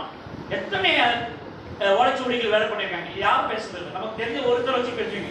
இப்ப கூட பிரச்சனை என்னச்சுன்னா ஒரிசா பால் ஒருத்தரை நம்புற நீங்க ஏன் ஒரிசா பால் மாதிரி ஒரு 200 பேரை உருவாக்க கூடாது? இந்த மாதிரி படிக்கிற தமிழ் சங்கம் எடுத்தனா நல்லா இருக்கும்னு நினைக்கிறேன். இந்த ஆய்வுல நீங்க லெமூரியா கட்டுக்கதை நம்ப வச்ச காலத்துல 1965 இங்கிலாந்து அரசாங்கம் அந்த இடத்த எடுக்கிறாங்க. அந்த இடத்துக்கு அவங்க லெமூரியா பேர் வைக்கிறாங்க. ஒரு பக்கம் நம்ம லெமூரியா கட்டுக்கதை சொல்றோம், ஒரு பக்கம் ஆங்கில அரசாங்கமும் அமெரிக்க அரசாங்கமும் அதுக்கு லெமூரியா பேர் வைக்கிறாங்க. அடுத்து இதுதான் ரொம்ப முக்கியம். அந்த வடிவேலி எறிந்த வான்பகை பொறாது அந்த வான்பகை எங்க விழுந்தது பாத்தீங்கன்னா மடகாஸ்கர் பக்கத்துல அமெரிக்கான் ஒரு தீவு, தமிழ் பேர் உள்ள தீவு பக்கத்துல விழுந்தது. 800 மைல் தள்ளி விழுந்திருக்கு. அது விழுந்ததால தமிழ்நாடு பாதிக்கப்பட்டது. கடற்கோள் 3 தடவை கடற்கோள் வந்தது. இந்த ஆய்வு என்னன்னா, இது புவியியல் ரீதியாக பூமியின் சுழற்சியை மையமா வச்சுட்டு மாறி பண்ணிட்டு இருக்கோம். இது எரிக்கல் விழுந்ததால இலங்கை சற்று விலகிறது.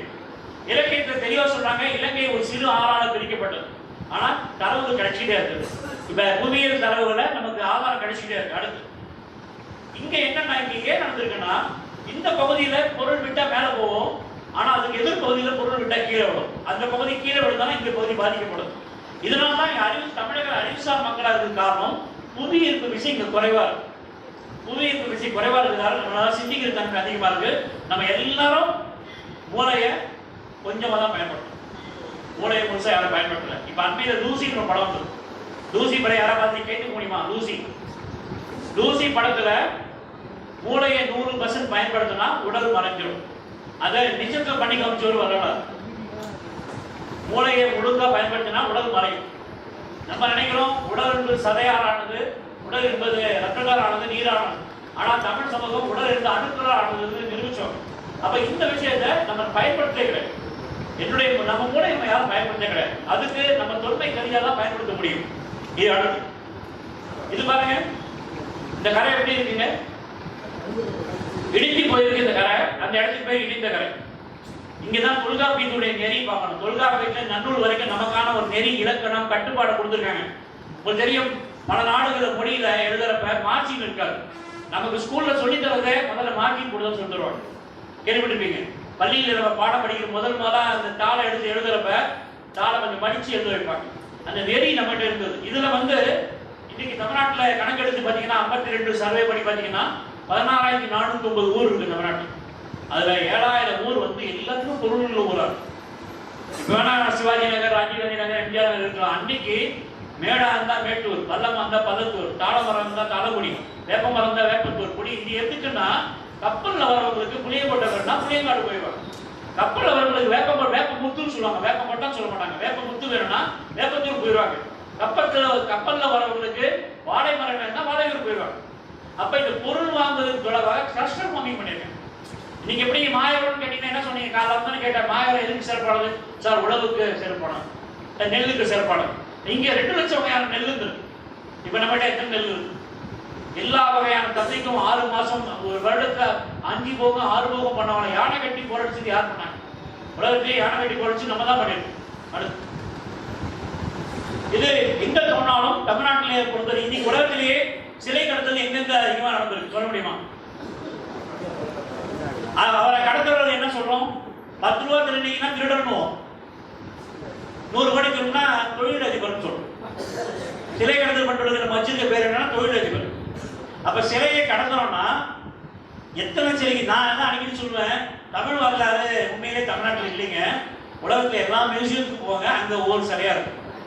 கனடா போங்க, எட்மண்டன்ல சிலை இருக்கும், அங்க கால்கரியில சிலை இருக்கும். சிகாகோ போங்க, உலகத்துல ஒரு 100 மியூசியம் சுற்றி வைங்க, தமிழ்நாடு வரலாறு ஒரு 10 வருஷம் தெரியும். நான் உண்மையிலே சொல்றேன், தமிழ் வரலாறு என்பது திருடப்பட்டு பல நாட்டில் விற்கப்பட்டதா இருக்கு. மியூசியத்துல இருந்து கண்டுபிடிக்கிறீங்க. பிரைவேட் மியூசியத்துல இருந்து என்ன பண்ணுவீங்க? எத்தனை உலகத்தோடைய எரிச்சிருக்காங்க, எத்தனை செப்பேடுகள் உருக்கி இருக்காங்க, எத்தனை தங்க காசுகள் உருக்கி இருக்காங்க. இதெல்லாம் போக மீதி இருக்கிற நாகரிகமே இவ்வளவுனா உண்மையான நாகரிகம். ஏன்னா உங்களுக்கு தெரியும், 1070 சோழ ராஜ்யம் முடியுது. ராஜராஜ சோழனுடைய 1985 ராஜராஜ சோழன் வரான். 1070 ஆதிராஜன் இறக்குறாரு. அதுக்கப்புறம் பிற மொழி பேசக்கூடிய குலோத்துங்க சோழன் வரான். வந்த பிறகு இன்னைய வரைக்கும் மொழி இழந்த ஒரு இடமா தான் நம்ம வாழ்ந்துட்டு. மொழி இழந்ததால நம்மளை யார் ஆட்சி புரியல, என்ன செய்யறான்னு கூட தெரியாம வாழ்ந்துட்டு. அடுத்து திரைநீல கடல்ல போய் மீண்டு வருவாங்க. என்னென்ன தொழில்நுட்பம் பயன்படுத்துறாங்க, இதெல்லாம் நம்ம தெரிஞ்சுக்கூடிய தேவை. அடுத்து இங்க யாருக்காவது ஓவியம் வரைய தெரியுமா? கைத்துக்க முடியுமா? இங்க யாருக்காவது painting, oil painting, acrylic painting வரைய தெரியுமா?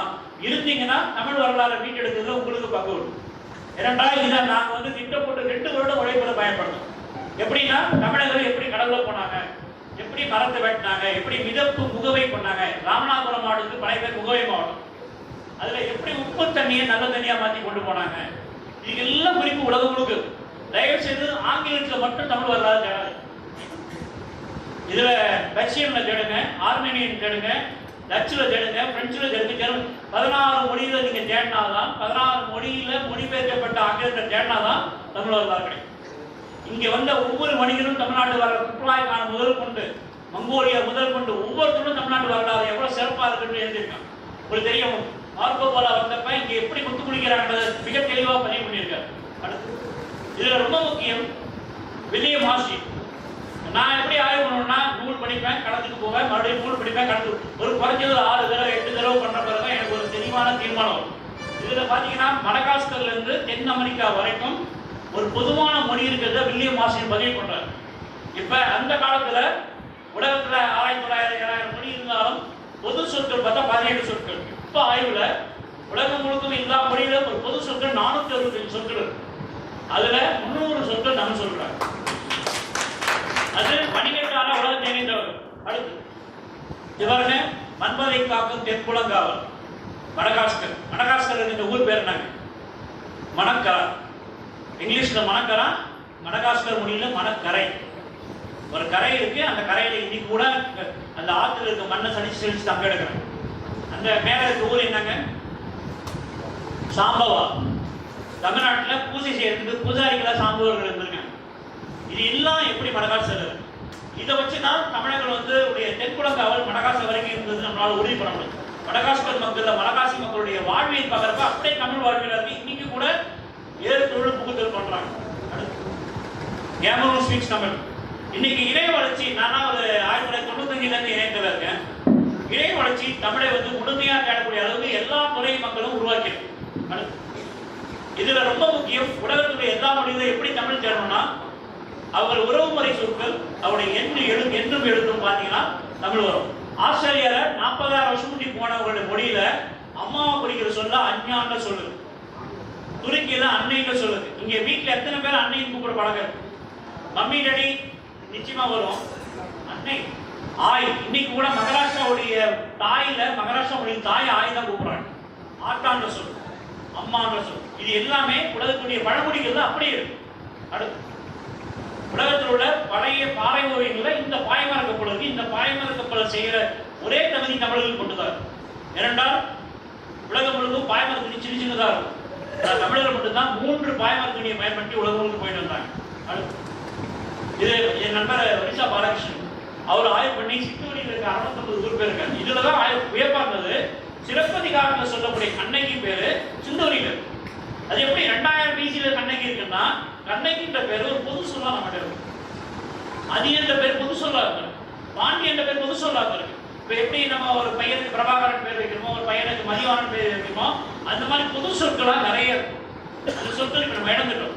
அடுத்து சுமேரிய நகரத்தில் யூப்ரட்டிஸ் டைக்ரிஸ் நகரத்துல இன்னைக்கு கூட ஒரு கடைசி ஊருக்கு பேரு குவைத்ன்ற நாட்டுல கடைசி பேரு பைலக்கான ஒரு தீவு இருக்கு. அந்த தீவுக்கு பழைய பேர் அகரம். எப்படி தமிழ் சார்ந்த ஊர்களா அந்த சுமேரியில இருந்திருக்கிறத இன்னைக்கும் புரிஞ்சுக்கலாம். இன்னைக்கு அதெல்லாம் ஊருன்ற இடம். அடுத்து மேற்சாயன பட்டு வழி பாதையில, சீனகர்களோட பட்டு வழி பாதையில மிக முக்கியமான ஒரு இடம் ஆப்கானிஸ்தான், சிந்துவெளி நாகரிகத்தின் மேற்கு பகுதி. அந்த பகுதியில இன்னைக்கும் பிரபு என்ற ஒரு மொழி பேசிட்டு இருக்காங்க. இந்த பிரபு என்ற மொழியில தமிழ் இருக்கு. அடுத்து இது பாரசீக கடலும் செங்கடலும் இன்னியும் தமிழ் இருந்ததுக்கான தரவுகள் வந்துகிட்டே இருக்கு. அடுத்து முத்து குளிக்கிறதுல, உலகத்தில் எந்த மூலைக்கு எடுத்தாலும் முத்து குளிக்கிறதுல தமிழர்களுடைய பின்புலம் இருக்கு. ஏன்னா இந்த முத்து குளிக்கிறதை உலகத்துக்கு அறிமுகப்படுத்திய ஒரே மக்கள் தமிழ் மக்கள் தான். அடுத்து இது ஈஜிப்துல இன்னி வரைக்கும் கிடைச்சிட்டே இருக்கு. இப்ப என்னன்னா, உலக நாட்டில் கிடைக்கிற தொல்லியல் சான்றுகளை தமிழ் இருக்குன்னு சொல்றதுக்கு ஆகும். இப்ப நீங்க நினைக்கலாம் தமிழ் படிச்சா, தமிழ் ஆசிரியர் தமிழ் படிச்சா தொல்லியல் ஆய்வாளர் கூட போகலாம், தமிழ் படிச்சா பிற துறைகளும் பணிபுரிக்கலான்ற ஒரு ஈடுபாடு இப்ப ஈர்ப்பு வந்துருக்கு. அடுத்து இது என்ன தெரியுங்களா, வியன்னான ஒரு நாடு. இப்ப நீங்க தமிழ் பத்தி தெரிஞ்சீங்கன்னா வீட்டுல போய் பழையபடி ஜாகிரபி அட்லாஸ் எடுத்து பாருங்க. உலக நாடு முழுக்கும் ஒரு ஊரா எடுத்து பாருங்க. இதுல வியன்னான்ற ஒரு ஊர்ல ஒரு மியூசியத்துல ஒரு ஓலைச்சுவடி இருக்கு, பேப்பர்ல செஞ்ச ஒரு சுவடி. அதுல 150 அடியில முசிறியில இருந்து அலெக்சாந்திரியாவுக்கு போன ஒரு ஒப்பந்தத்தை போடுறாங்க. அதுல டெபிட் கார்டு இருக்கு, கிரெடிட் கார்டு இருக்கு, அவாலா இருக்கு, இன்சூரன்ஸ் இருக்கு. எப்ப 150 அடி. இது பிரான்ஸ்ல இருக்கு. ஒரு உலகம் முழுக்க 650 ஊர்கள் ஊருன்ற பேர்ல இருக்கு. அடுத்து இங்க வள்ளோன்ற பேர் நம்ம யாரும் வைக்கிறது இல்லை. ஆனா பெல்ஜியம் நாட்டுல முடியும் வச்சிருக்காங்க. இன்னி வரைக்கும் அந்த ஊர்ல பிறக்கிறவங்க கிறிஸ்துவராக இருந்தால் கூட, டேகனிசமா இருந்தால் கூட வள்ளி வல்லோன்ற சர்நேம் வச்சு நீங்க நெட்ல நான் சொல்றதை நம்பவே நம்பாதீங்க. எப்பொருள் வியாபாரிக்கப்படும் அப்பொருள் மெய்கொள்ளாது. தயவுசெய்து உங்க கூகுள்ல கலந்து தேடு. நான் சொல்றது எத்தனையும் உண்மைன்றது உங்களுக்கு புரியும். அடுத்து இது பல்கேரியால கிடைச்ச பழைய இதுவரைக்கும் கண்டுபிடிக்க பழைய தங்க காசுல மயில் இருக்கு, ஆமை இருக்கு, யானை இருக்கு. அடுத்து பாண்டியர்கள் தமிழ்நாட்டை மட்டும் ஆளல, கிரேக்கத்தையும் ஆண்டிருக்காங்க. கிமு 10ஆம் நூற்றாண்டுக்கு முன்னாடியே அவங்க ஆண்டிருக்காங்க. அதுல பாண்டியன்ற மன்னன் பேர் தெளிவார், கவுண்டி ஆஃப் பல்லாஸ்ன்ற பேர் தெளிவார். அடுத்து குடுமி, பாண்டியர் குடுமி பேர் சூடான்ல குடுமின்ற ஊர் இருக்கு. அடுத்து மலைக்கல் சூடான்ல இருக்கு. அடுத்து மரத்தோணி இங்க இல்ல, கிரேக்கத்துல இருக்கு. அடுத்து நடூர், நடூர்ன்றது நியாயமா தமிழ்நாட்டில் தான் இருக்கணும். அது எப்படி வெயிட்டேரி கடவுள். இது எல்லாமே பார்க்குறப்ப இன்னைக்கு ஒரு மீன் உருவாக்கம் பண்ணக்கூடிய தேவை இருக்கு. இப்போ நமக்கு தேவை உலகம் முழுக்க இருக்க தமிழர்களை உங்க நாட்டில் மியூசியம் போங்க, உங்க நாட்டில் யூனிவர்சிட்டி போங்க, உங்க நாட்டில் டிபார்ட்மெண்ட் போங்க சொல்லணும். அப்ப என்ன பண்ண எல்லாரும் ஒட்டுமொத்த தமிழ் பண்ண முடியல. இப்போ எனக்கு இன்னைக்கு வந்ததால இந்த மயிலாடுதுறை தமிழ் சங்க தொடர்பு கிடைச்சதால என்னுடைய பணி என்னன்னா, உலகம் முழுக்கும் மயிலாடுதுறை சார்ந்தவரை ஒருங்கிணைச்சு அவங்கள ஆய்வில் ஈடுபட்டு அவங்க மூலமா பண உதவி பெற்று இங்க மயிலாடுதுறை மாவட்டத்துறை தொல்லியல் ஆய்வு பண்ணுங்க. இதுதான் இந்த மாவட்டத்துக்கு சிறப்பை கொண்டு வருவதற்கான ஒரு வழி. அப்புறம் ஒரு ஆய்வு நூலகத்தை கொண்டு வரணும். எப்படி புவனேஸ்வர் தமிழ் சங்கத்தில் நாங்கள் ஒரு 5000 நூல் சேகரிச்சிருக்கோமோ, எப்படி சேலம் தமிழ் சங்கத்தில் ஒரு 10,000 நூல் இருக்கோ, அந்த மாதிரி ஒரு நூலகம் உருவாக்குவதற்கான பணிகளை நீங்க ஈடுபட்டால் நல்லா இருக்கும். அடுத்து ஊரான், நார்வேல ஊரான், பாம்பேல ஊரான். இப்ப கூட தமிழர்களுக்கு ஊர்காரங்க தான் பேர். மலேசியா போனீங்கன்னா நீங்க ஊர்காரங்களான்னு வந்து கேட்பாங்க. அடுத்து மலேசியாவுக்கு இன்னைக்கு கூட தமிழ்நாட்டுக்காரங்க வச்சிருக்க பேர் அக்கரசின்னு. யோசிச்சு பாருங்க, 2500 கிலோமீட்டர் தள்ளி இருக்க மலேசியாவுக்கு நம்ம அக்கரசின்னு தான் சொல்லுவோம். குறிப்பாக இந்த மயிலாடுதுறை நாகப்பட்டினம் மாவட்டத்தை சார்ந்தவங்க பல பேர் மலேசியாவில் இருக்காங்க. அவங்க என்னன்னா அண்ணா ஊர்காரங்க வந்திருக்காங்க அப்படிதான் சொல்லுவாங்க. நம்ம என்ன சொல்லுவோம், என்ன அக்கரசினில் இருக்கீங்க, எப்படி இருக்கீங்க கேட்போம்.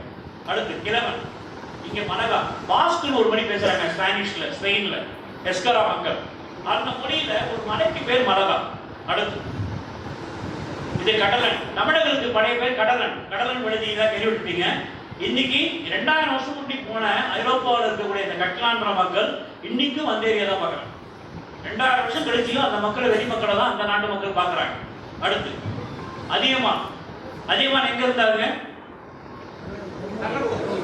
ஆனா அதியமான் துருக்கியில இருக்கு. நெபுருட் மலைத்தொடர்ல துருக்கியில இருக்க ஊருக்கு பேர் அதியமான். கோமகன். அடுத்து கரையோலரை துருக்கியில இருக்கு. அடுத்து எரினி இத்தாலியில திரைசீலை என்ற பொருள்ல இருக்கு. அடுத்து காலடி கிரீஸ்ல இருக்கு. அடுத்து கலமர், கலமர்னா கப்பல்ல போறவங்களுக்கு பேரும் கலமர், களம். நிலத்துல முழுவதுக்கு பேர் களம். இந்த ரெண்டுத்தையும் கலமர் துருக்கியில இருக்கு. அடுத்து ஈரான்ல கலமர் நட இருக்கு. அடுத்து மலையேந்திரன் ஈரான்ல இருக்கு. அடுத்து இதுதான் ரொம்ப ஆச்சரியமா இருக்கும், பழனி. இன்னைக்கு நீங்க குவைத் துபாய் போனீங்கன்னா ஒரு இஸ்லாமியரை பழனியின் பேர்ல பார்க்கலாம். என்னன்னா 16 ஊர் வந்து ஈரான்ல பழனியின் பேர்ல. அந்த ஊர்ல எனக்கு தெரிஞ்சு தமிழ்நாட்டுக்கு அப்புறம் ஈரான் மக்கள் தான் அந்த ஊர் பேர் வச்சுக்கிறாங்க. இங்க எப்படி பழனி, திருப்பதி, சிதம்பரம் பேர் வச்சுக்கிறாங்களோ அந்த மாதிரி ஈரான்ல இருக்கக்கூடிய சராஸ்ட்ரியன் மக்கள், அந்த மக்கள் தான் ஊர் பேர்ல பழனி செஞ்சுக்கிறாங்க. நீங்க நெட்ல சர்ச் பண்ணி பாருங்க, பழனி படிங்கன்னா ஒரு ஈரான் பேர் வரும். அடுத்து வால்பாறை, தமிழ்நாட்டில் இல்ல சில்லி நாட்டில் இருக்கு வால்பாறை என்ற பேர். அடுத்து முகையுதீன் பக்சுடைய கப்பல் மணி இங்கே நியூசிலாந்துல கிடைச்சது. 1873 மாவோரி என்ற மக்கள் கிட்ட கிடைச்சதை பதிவு பண்ணியிருக்காங்க. அடுத்து வியட்நாம ஒரு பாண்டி, கிரேக்கத்தை மட்டும் பாண்டியரால வியட்நாம்ல ஸ்ரீமான் என்ற மன்னன் அரசாண்டதுக்கான தகவல்கள் வியட்நாம்ல ஒச்சிம் என்ற இடத்துல இருக்கு. அடுத்து சீனால 1280 போன கல்வெட்டுகள், தமிழ் கல்வெட்டு அப்படியே தமிழ் மொழியில குப்பலாய்க்கான காலத்துல கட்டின ஒரு கோயிலை தமிழ்லயே எடுத்திருக்காங்க. அடுத்து இந்தோனேஷியால மட்டும் 600 கல்வெட்டுகள் கிரந்தத்துல இருக்கு. அடுத்து மெக்சிகோல ஒரு இடம் இருக்கு, தமிழ் பாஸ். உண்மையிலேயே நீங்க வெளிநாட்டுக்கு போய் தமிழ்நாட்டு உணவு கிடைக்கிறோம்னா எங்க போனா தெரியுங்களா? மெக்சிகன் உணவகம் போங்க. மெக்சிகன் உணவகத்துக்கு போனா தமிழ்நாட்டு உணவு அப்படியே சாப்பிடலாம். அதே மாதிரி எனக்கு ஒரு பழக்கம், எல்லாரும் கேட்பாங்க, இவ்வளவு வெளிநாட்டு சுத்திக்கிட்டே இருக்கீங்க, என்ன பண்றீங்க? எல்லா வெளிநாட்டிலும் நல்லதா ஆப்பம் சாப்பிட்றேன், நல்லதா இடியாப்பம் சாப்பிட்றேன், நல்லதா. தமிழ்நாட்டில் தான் பானிபூரி சாப்பிட்றேன், பிசா சாப்பிட்றேன், பர்கர் சாப்பிட்றேன். ஏனென்றால் சென்ற தமிழர்கள் தன்னுடைய மரபை மறக்காமல் வாழ்றாங்க. இன்னைக்கு கூட தமிழை மீட்டெடுக்கக்கூடிய தகுதி புலம்பெயர்ந்த மக்களுக்கு தான் இருக்கு, நம்ம கிட்ட இல்ல. அடுத்து இது என்ன படிக்க பார்க்கலாம். இங்க அரசியல் கூட்டணி பத்தி கேள்விப்பட்டீங்க. கூட்டணி இந்த மக்கள் கனடாவில் வாழ்றாங்க. கூட்டணி மக்கள் ஆய்வு மணிக்கூட வர்றாங்க. அவங்க எனக்கு கேட்டாங்க ஒரு கேள்வி, அப்படியே எனக்கு வந்து என்ன பண்றதுனே புரியல. போயிடுச்சு. எங்களை மாதிரி நீங்க இருக்கீங்க கேள்விப்பட்டான்றாங்க. நம்ம சொல்லணும், அவங்க சொல்றாங்க எங்களை மாதிரி இருக்கீங்க. ஏன்னா வட்டமா கை போட்டு ஆடுறாங்க, நம்மளுடைய பறையை அடிக்கிறாங்க, எல்லாமே பழக்கம் வந்து அப்படியே வச்சிருக்காங்க. அடுத்து இதுதான் ரொம்ப அதிசயம். நீங்க அமெரிக்கானா இங்கிலீஷ் நினைச்சிருக்கீங்க. இந்த பகுதியில் நான் போனா ஒருத்தருக்கும் இங்கிலீஷ் தெரியல, எல்லாம் ஸ்பானிஷ் பேசலாம். கலிபோர்னியா பக்கத்துல ஒரு தீவுல தமிழ் என்ற ஒரு தீவுல மக்கள் வாழ்றாங்க. அவங்க பேசுற மொழியில தமிழ் இருக்கும். தன்மைன்றதுக்கு நம்ம என்ன சொல்லுவோம்? தன்மைன்னு சொல்லி பயன்படுத்தும், தன்மையினே பயன்படுத்தும். கண்ணுன்றதை பயன்படுத்தும். மிக அழகான தமிழ் சொற்கள் அந்த அமெரிக்காவில் வாழக்கூடிய பழங்குடியில இன்னைக்கு அப்படியே பத்திரமா இருக்கு. அந்த பஸ் ஸ்டாண்ட் பாருங்க கம்மி என்ற பேர்ல, நீங்க மணிமேகலையில் பாருங்க கம்மி என்றது. அடுத்து இது அம்மாவை நம்ம எப்படி கூப்பிடுவோம்? இது கயானான ஒரு நாட்டுல இன்னைக்கு கயானா நாட்டு பிரதமர் வந்து தமிழ்நாட்டுக்கார் மோசஸ் நாமத்து நாகப்பட்டினக்கார். அவர் ஊர்ல 1000 வருஷம் முன்னே ஒரு ஊர் அன்னைன்ற பேர்ல. அவரே ஆச்சரியப்பட்டு போனார், நான் 200 வருஷம் முன்னாடி தான் இங்க வந்தேன், எப்படி 1000 வருஷம் முன்னாடி தமிழ் இருக்கு? அந்த அன்னைன்ற ஊருக்கு ஒரு ஆறு ஓடுது. அந்த ஆறுக்கு அடுத்து இருக்க ஊருக்கு பேர் அக்கறை, எங்க கயானா நாட்டுல. அடுத்து இது என்ன பேர் பாருங்க? இது வெஸ்ட் இண்டீஸ்ல ட்ரினிடோ போன ஒரு தீவு இருக்கு. அந்த தீவுல சிங்கத்துக்கு பேர் அரிமா. இப்ப நமக்கு லயன்ஸ் கிளப்புக்கு தான் அரிமான் பேர் வச்சு, ஆனா உண்மையான சிங்கம் வந்து நமக்கு தெரியல. ஆனா இந்த அரிமான பேர் அப்படியே இருக்கு. அடுத்து மேருமலை, கடல்ல இருக்கிறதா படிச்சிருப்பீங்க. டான்சானியால அப்படியே இருக்கு. இங்க என்ன அவங்க ஆச்சரியம் என்னன்னா, தமிழ்நாட்டுல மழை பெய்யுமான்னு தெரிஞ்சுக்கிறதுக்கு நீங்க மேருமலைக்கு தான் போயோம். அதே மாதிரி சீனால மழை பெய்யுமா, சீனாவுடைய பருவமழை எப்படி இருக்குன்னா நீங்க குற்றாலம் தான் வரும். உலகம் முழுக்கும் பருவநிலையை அறிவதற்காக நம்ம கிட்ட ஒரு மிகப்பெரிய திறன் உலக மக்கள் இருந்திருக்காங்க. அவங்களுக்கு பேர் என்ன தெரியுங்களா? அரசியல் மக்கள்.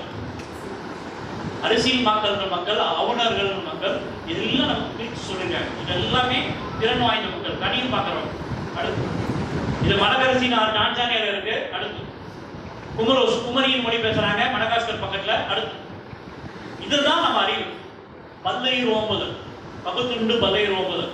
இந்த அறிவு தான் விலங்குகள் குணத்தையும் தாவரங்களையும் ஒழுங்கா புரிஞ்சுட்டு உலகத்திலே தனக்கான ஒரு நாகரிகத்தை உருவாக்கி அதை உலகம் முழுக்க கொண்டு போன தமிழர்கள். செங்கால் நாரை சத்திமுத்து புலவர் பத்தி கேள்விப்பட்டிருப்பீங்க. குமரி முதல் இமய வரை வரக்கூடிய ஒரு பறவை தூது விடுறார். யானை வளர்ச்சி செல்லும் யானைகள் மிக அதிகமான படிச்சிருக்கீங்க. இந்த யானையுடைய பிடியை வச்சுதான் மல்லர்கள் சண்டை போடுறாங்க. 200 வகையான பிடி யானை சண்டை போடுற இருக்குன்னு பயன்படுத்துறாங்க. இதுக்கு அடுத்து ஒன்று இருக்கு, என்ன தெரியுங்களா? அதுக்கு என்ன பேர் இருக்கு? இல்லைங்க, அதுக்கு இன்னொரு பேர் இருக்கு. அதுக்கு பேர் பாண்டிங்க. அதனாலதான் பாண்டியர்கள் பேர் இருக்கு. பாண்டினா எருது. உழவுக்கு மருது நாகரிகத்தை முதலா பயன்படுத்துறவர்கள் எருதை பயன்படுத்தி தான் உழுவுறாங்க.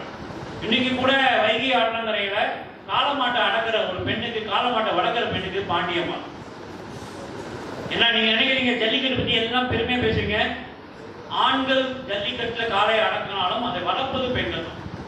நல்லா தெரியும். அந்த பெண்கள் வளர்த்த அந்த பெண்களுக்கு கட்டுப்பட்ட காளை, குட்டி 3 வயசு பெண் குழந்தைக்கு கட்டுப்பட்ட காளையெல்லாம் இருக்கு. ஆனா அந்த காளை அடக்கணும்னா ஆண்கள் உயிரை கூட விட்டு வேண்டியது. அப்ப ஒரு பெண்களுடைய ஈடுபாடு எப்படி இருந்தது தெரிஞ்சுக்கலாம். அடுத்து என்னுடைய ஆய்வு 25 வருஷமா இப்ப பேட்டன்ட் வரைக்கும் வந்துட்டேன். ஆமைகளுடைய வழியில தமிழர்கள் எப்படி உலகம் முழுக்க போனாங்க, அலைக்கடல் நடுவே எப்படி போனாங்க, என்ன பின்பற்றி போனாங்க, என்ன விலங்கு. ஏன்னா டால்பின் கரைக்கு வர்றதில்லை, திமிங்கலம் கரைக்கு வர்றதில்லை, சுறாமீன் கரைக்கு வரல. ஆனா கரைக்கு வர்றது ஒரே ஒரு ஆள் ஆமை. முட்டை போட வருது, முட்டை போட்டு திருப்பி கடல்ல போயிட்டு தலைமுறையும் தனக்கு இனப்பெருக்கு வரப்ப வருது. அப்ப இந்த இடத்தை எப்படி பின்பற்றினாங்க, அதாவது அனிமல் பிஹேவியரை எப்படி தமிழர்கள் ஒரு முறையான நாகரிகத்தை பயன்படுத்தினாங்க என்னுடைய ஆய்வு. அடுத்து இதுக்கு முதல் கட்டம் ஒரிசால பார்த்தேன். ஆமைகள் கடல்ல நீந்தி வருவதில்லை, மிதந்து வருவது. அடுத்து இந்த ரிசர்ச்சை இன்னைக்கு உலகத்திலே நாட்டிக்கல் ஆர்காலஜி ஃபீல்ட்ல நான் மட்டும் தான் பண்ணிட்டு இருக்கேன். நான் பண்ண பிறகு இனிமே புதிய ஆய்வாளர்கள் உருவாக்குற வாய்ப்பு இருக்கு. இதுல ஏலிஷ உலகத்திலே முதல் கடலோடிகளுக்கு துணையா இருந்தது விலங்குகள். இன்னைக்கு கூட உங்களுக்கு தெரியும், வீட்டுல எறும்பு உங்க சமையல் அறையில திடீர்னு அதிகமா வந்துச்சுன்னா 3 நாள்ல மழை பெய்யும். உங்க கவுளி கத்துச்சுன்னா, உங்க வீட்டுல இருக்க கரப்பாம்பூச்சி ஓடிச்சுன்னா, எலி ஓடிச்சுன்னா, பெருசாலி ஓடிச்சுன்னா ஏதோ ஒன்று நடக்குது. உங்க வீட்டுல நாய் கத்துச்சு, இரவுல நாய் கத்துனா பயப்படுவீங்க. அப்ப விலங்குகள் குணங்களை உருவாக்கி தனக்கான நாகரிகத்தை தமிழர்கள் எப்படி கட்டமைச்சாங்க. அடுத்து இது ரிசர்ச் நேரம் இல்லை. 300 வகையான ஆமைகளை ஆய்வு பண்ணோம். அதுல 3 வகையான ஆமைகள் மட்டும் எடுத்துக்கிட்டு அதனுடைய பயணங்களை மட்டும் ஆராய்ச்சி பண்ணோம். அடுத்து இதுல ஒரு பெரிய சிக்கல், 72 வரைக்கும் தமிழ்நாட்டு கடற்கரையில ஆமையை கொள்ளுவாங்க. உயிரோட ஆமையை பிடிச்சி தண்ணியில் போட்டு சாப்பிடுவாங்க. ஆமை முட்டையை குடிப்பாங்க, ஆமை ரத்தத்தை சாப்பிடுவாங்க. அப்ப இதை தடுத்தது யாருன்னா, இன்னைக்கு உலகத்திலே ஒரு ஆமைக்கு ஒரு தமிழ் பெண் பேர் இருக்கு, விஜயலட்சுமி சில்விகான் கேன் டர்ட்டில். உலகத்திலேயே ஒரு ஆமைக்கு தமிழ் பெண்ணுடைய பேர் இருக்குது, அது விஜயலட்சுமி. அந்த பொண்ணு தான் போராடி இந்தியாவில் ஆமையை கொல்லக்கூடாதுன்னு ஒரு சட்டம் வாங்கினான். ஆனால் 86 கொல்லப்பட்டார் அமெரிக்காவில். முதல் ஏற்பட்ட ரெஜிஸ்ட் உலகத்திலே முதலாக ஆமையை ஆய்வு பண்ண ஒரு பெண், ஒரு தமிழ்நாட்டு பெண், செங்கல்பட்டு பெண். அப்புறம் அந்த பெண் கொல்லப்பட்ட பிறகு 2006 அந்த பெண்ணுடைய சேவையை பாராட்டி உலக அரங்கில் அந்த பெண் பேரை ஒரு ஆமைக்கு வச்சாங்க, கேன் டர்ட்டில் ஆமைக்கு. அதனால இந்த பெண்கள் கூட ஆய்வு பண்ணுங்க. கடல் ஆய்வுல நீங்க நினைக்கிறீங்க ஆண்கள் 47 பெண் புலவர்கள் எவ்வளவு கடல் பத்தி பேசியிருக்காங்க, ஆமை பத்தி பேசுறது நம்ப சரியா இருக்கு. அடுத்து 460 கோயில், ஐயா 120 460 கோயில்ல இந்த ஆமைகள் சிற்பங்கள் இருக்கு. அடுத்து இது கப்பக்கடல் வாஸ்கோடகம் வந்து இடம், அது ஆமைகள் வர இடம். அந்த இடத்துல பொழில் இடத்துல ஆமை 8ஆம் நூற்றாண்டு ஆமை இருக்கு. அடுத்து திருக்குறளுடைய தமிழர்கள் எனக்கு அடிமைன்னு சொல்லி மேலை சாலைக்கேற ஒரு கல்வெட்டு ஒரு சிற்பம் செதுக்கிறான். ஒரு கையில யானை, ஒரு கையில ஆமை. பாண்டிய நாடு எனக்கு அடிமை என்று திருக்குறளுடைய கோயில்ல அவன் பண்ணி வச்சிருக்கான். அடுத்து பச்சாலி கோயில், செத்து போன ஆமைக்கு கோயில் கட்டுறவங்க தமிழர்கள், லிங்கம் வச்சு. அடுத்து இன்னைக்கு கூட டிபி வந்தா, நோய் வந்தா ஆமையுடைய அந்த காசை வந்து ஒரு தட்டில் எழுதி அந்த கோயிலில் விடுறாங்க. அடுத்து இன்னைக்கு கூட உலகம் முழுக்கும் ஆமையை நல்லா சகுனமா பார்க்குறாங்க. பரீட்சைக்கு போறப்ப ஆமையை கூப்பிட்டு போறாங்க. எனக்கு கூட அந்தமான்ல ஒரு அம்மா வந்து அந்த பையனை பிடிவாதம் பண்ணி அவன் மேல உட்கார வச்சாங்க. அந்த பையன் உடம்பெல்லாம் கூறிட்டா அந்த அம்மா சந்தோஷத்துக்கு போறாங்க, என் பையன் நல்லா படிமா கத்திக்கிட்டே போறாங்க. அடுத்து ஃபைண்டிங் தி நீமோ, இந்த படம் யாரா பார்த்திருக்கீங்களா? ஃபைண்டிங் தி நீமோ, கை தூக்க முடியுமா? இந்த படம் உடைய கதை ஒரு தமிழ் சிற்பத்தால் எடுக்கப்பட்டது. ஜாவா போலாபுரத்தில் இருக்கக்கூடிய ஒரு சிற்பம் 8ஆம் நூற்றாண்டு தமிழ் நானாதிசிகர் ஒரு துளைந்து போன மீனுக்கு ஆமை வழி காமிக்குது. இதை வச்சுதான் அந்த படத்தை எடுக்கிறாங்க. அடுத்து ஆமை வடிவ காசுகள் 6ஆம் நூற்றாண்டே தமிழ்நாட்டில் இருந்திருக்கு, கிரேக்கத்திலே இருந்திருக்கு. மாலை ஓவியங்கள் ஆமைகள் இருக்கு. அடுத்து இதுதான் இந்த மாதிரி இப்போ ஒரிசால வந்துட்டு இருக்கு, ஆனா தமிழ்நாட்டில் வந்திருக்கு. வேளாங்கண்ணி கடற்கரையிலையும், நாகப்பட்டினம் கடற்கரையிலும், தரங்கம்பாடி கடற்கரையிலும், பூம்புகார் கடற்கரையிலும். நான் வந்து ஆமரிசத்துக்கு வரதுக்காலும் 7வது படிக்கிறப்ப சுற்றுலா வரப்ப நான் பூம்புகார்ல பார்த்த ஒரு 5 அடி ஆமை, பெரிய ஆமை பார்த்தேன். அதுதான் எனக்கு இந்த ஆய்வுல வரதுக்கு ஒரு காரணமா இருந்தது. அடுத்து இதுல பாத்தீங்கன்னா இன்னைக்கு தாய்மைக்கு அடையாளமா உலகத்திலே சொல்ற ஒரு அனிமல் என்னன்னா ஆமை. ஏன்னா மானச தீட்சான்னு சொல்லுவாங்க யோகால. அதுல வந்து ஒரு கோழி வந்து முட்டை மேல உட்கார்ந்து அழகாகும், மீன் முட்டையை பார்த்து கொஞ்சம் பறிக்கும். ஆனா ஆமை தொலைவில் இருந்தாலும் அந்த முட்டை உடைய நேரத்தில் வந்து அந்த குழந்தைகளை கூட்டு போகும். அதனால தாய்மைக்கு அடையாளம். இதுல என்னன்னா உலகத்திலேயே ஆமையை பற்றி இலக்கியம், பழமையான இலக்கியம் தமிழ்ல தான் உலகம் முழுக்க ஒத்துட்டு இருக்காங்க. 2000 வருஷமா ஒரு மொழியில எழுதுனா தமிழ் மொழியில மட்டும்தான். இது என்னன்னா இது எழுதுறது பெண், ஆண் எழுது. இப்ப பெண்கள் வந்து எந்த அளவுக்கு கூர்மையா இருந்திருப்பாங்கன்றது தமிழ் சமூகத்துடைய அடையாளமா இந்த மாதிரி சங்க இலக்கிய பாடல்களை எடுக்கலாம். அடுத்து இவ்வளவு ஆமைகள் கடல்ல போச்சுன்னா தமிழர்களுக்கு கடலுக்குள்ளே போற வழியை எப்படி கண்டுபிடிக்காம இருந்திருக்கும். அடுத்து இதுதான் நாங்க ஆய்வு வந்து நான் வந்து வெறும் இலக்கியத்தை வச்சு சொல்ல படிக்கல. நான் கடை ஆய்வு 56 வயசுல இன்னைக்கு ஒரு 70 வயசு மாதிரி இருக்குன்னா 25 வருஷம் தொடர்ச்சியான கடை ஆய்வு. அது எனக்கு புதிய வந்து இப்ப ஏன் வந்து இந்த மாதிரி பேச வரேன்னா, எனக்கு அடுத்து இது யாரா செய்யணும். இப்ப எனக்கு நல்லா தெரியும், நாங்களாம் இறந்தா என்ன ஆகும்னா 10 நாள்ல என் வீட்டில் இருக்க புக்கெல்லாம் படையடைக்கு போயிடும். அது இல்லாம இருக்கிறது மூலமா இளைஞர்கள் இந்த ஆர்வத்தில் வரணும் தான் நாங்க எங்களை மாதிரி இருக்கணும் வரோம். அடுத்து உலகம் முழுக்கும் பூமி சுழற்சியில இருக்கக்கூடிய நீரோட்டங்கள், அந்த நீரோட்டங்களை பின்தொடரக்கூடிய உயிரினங்கள்.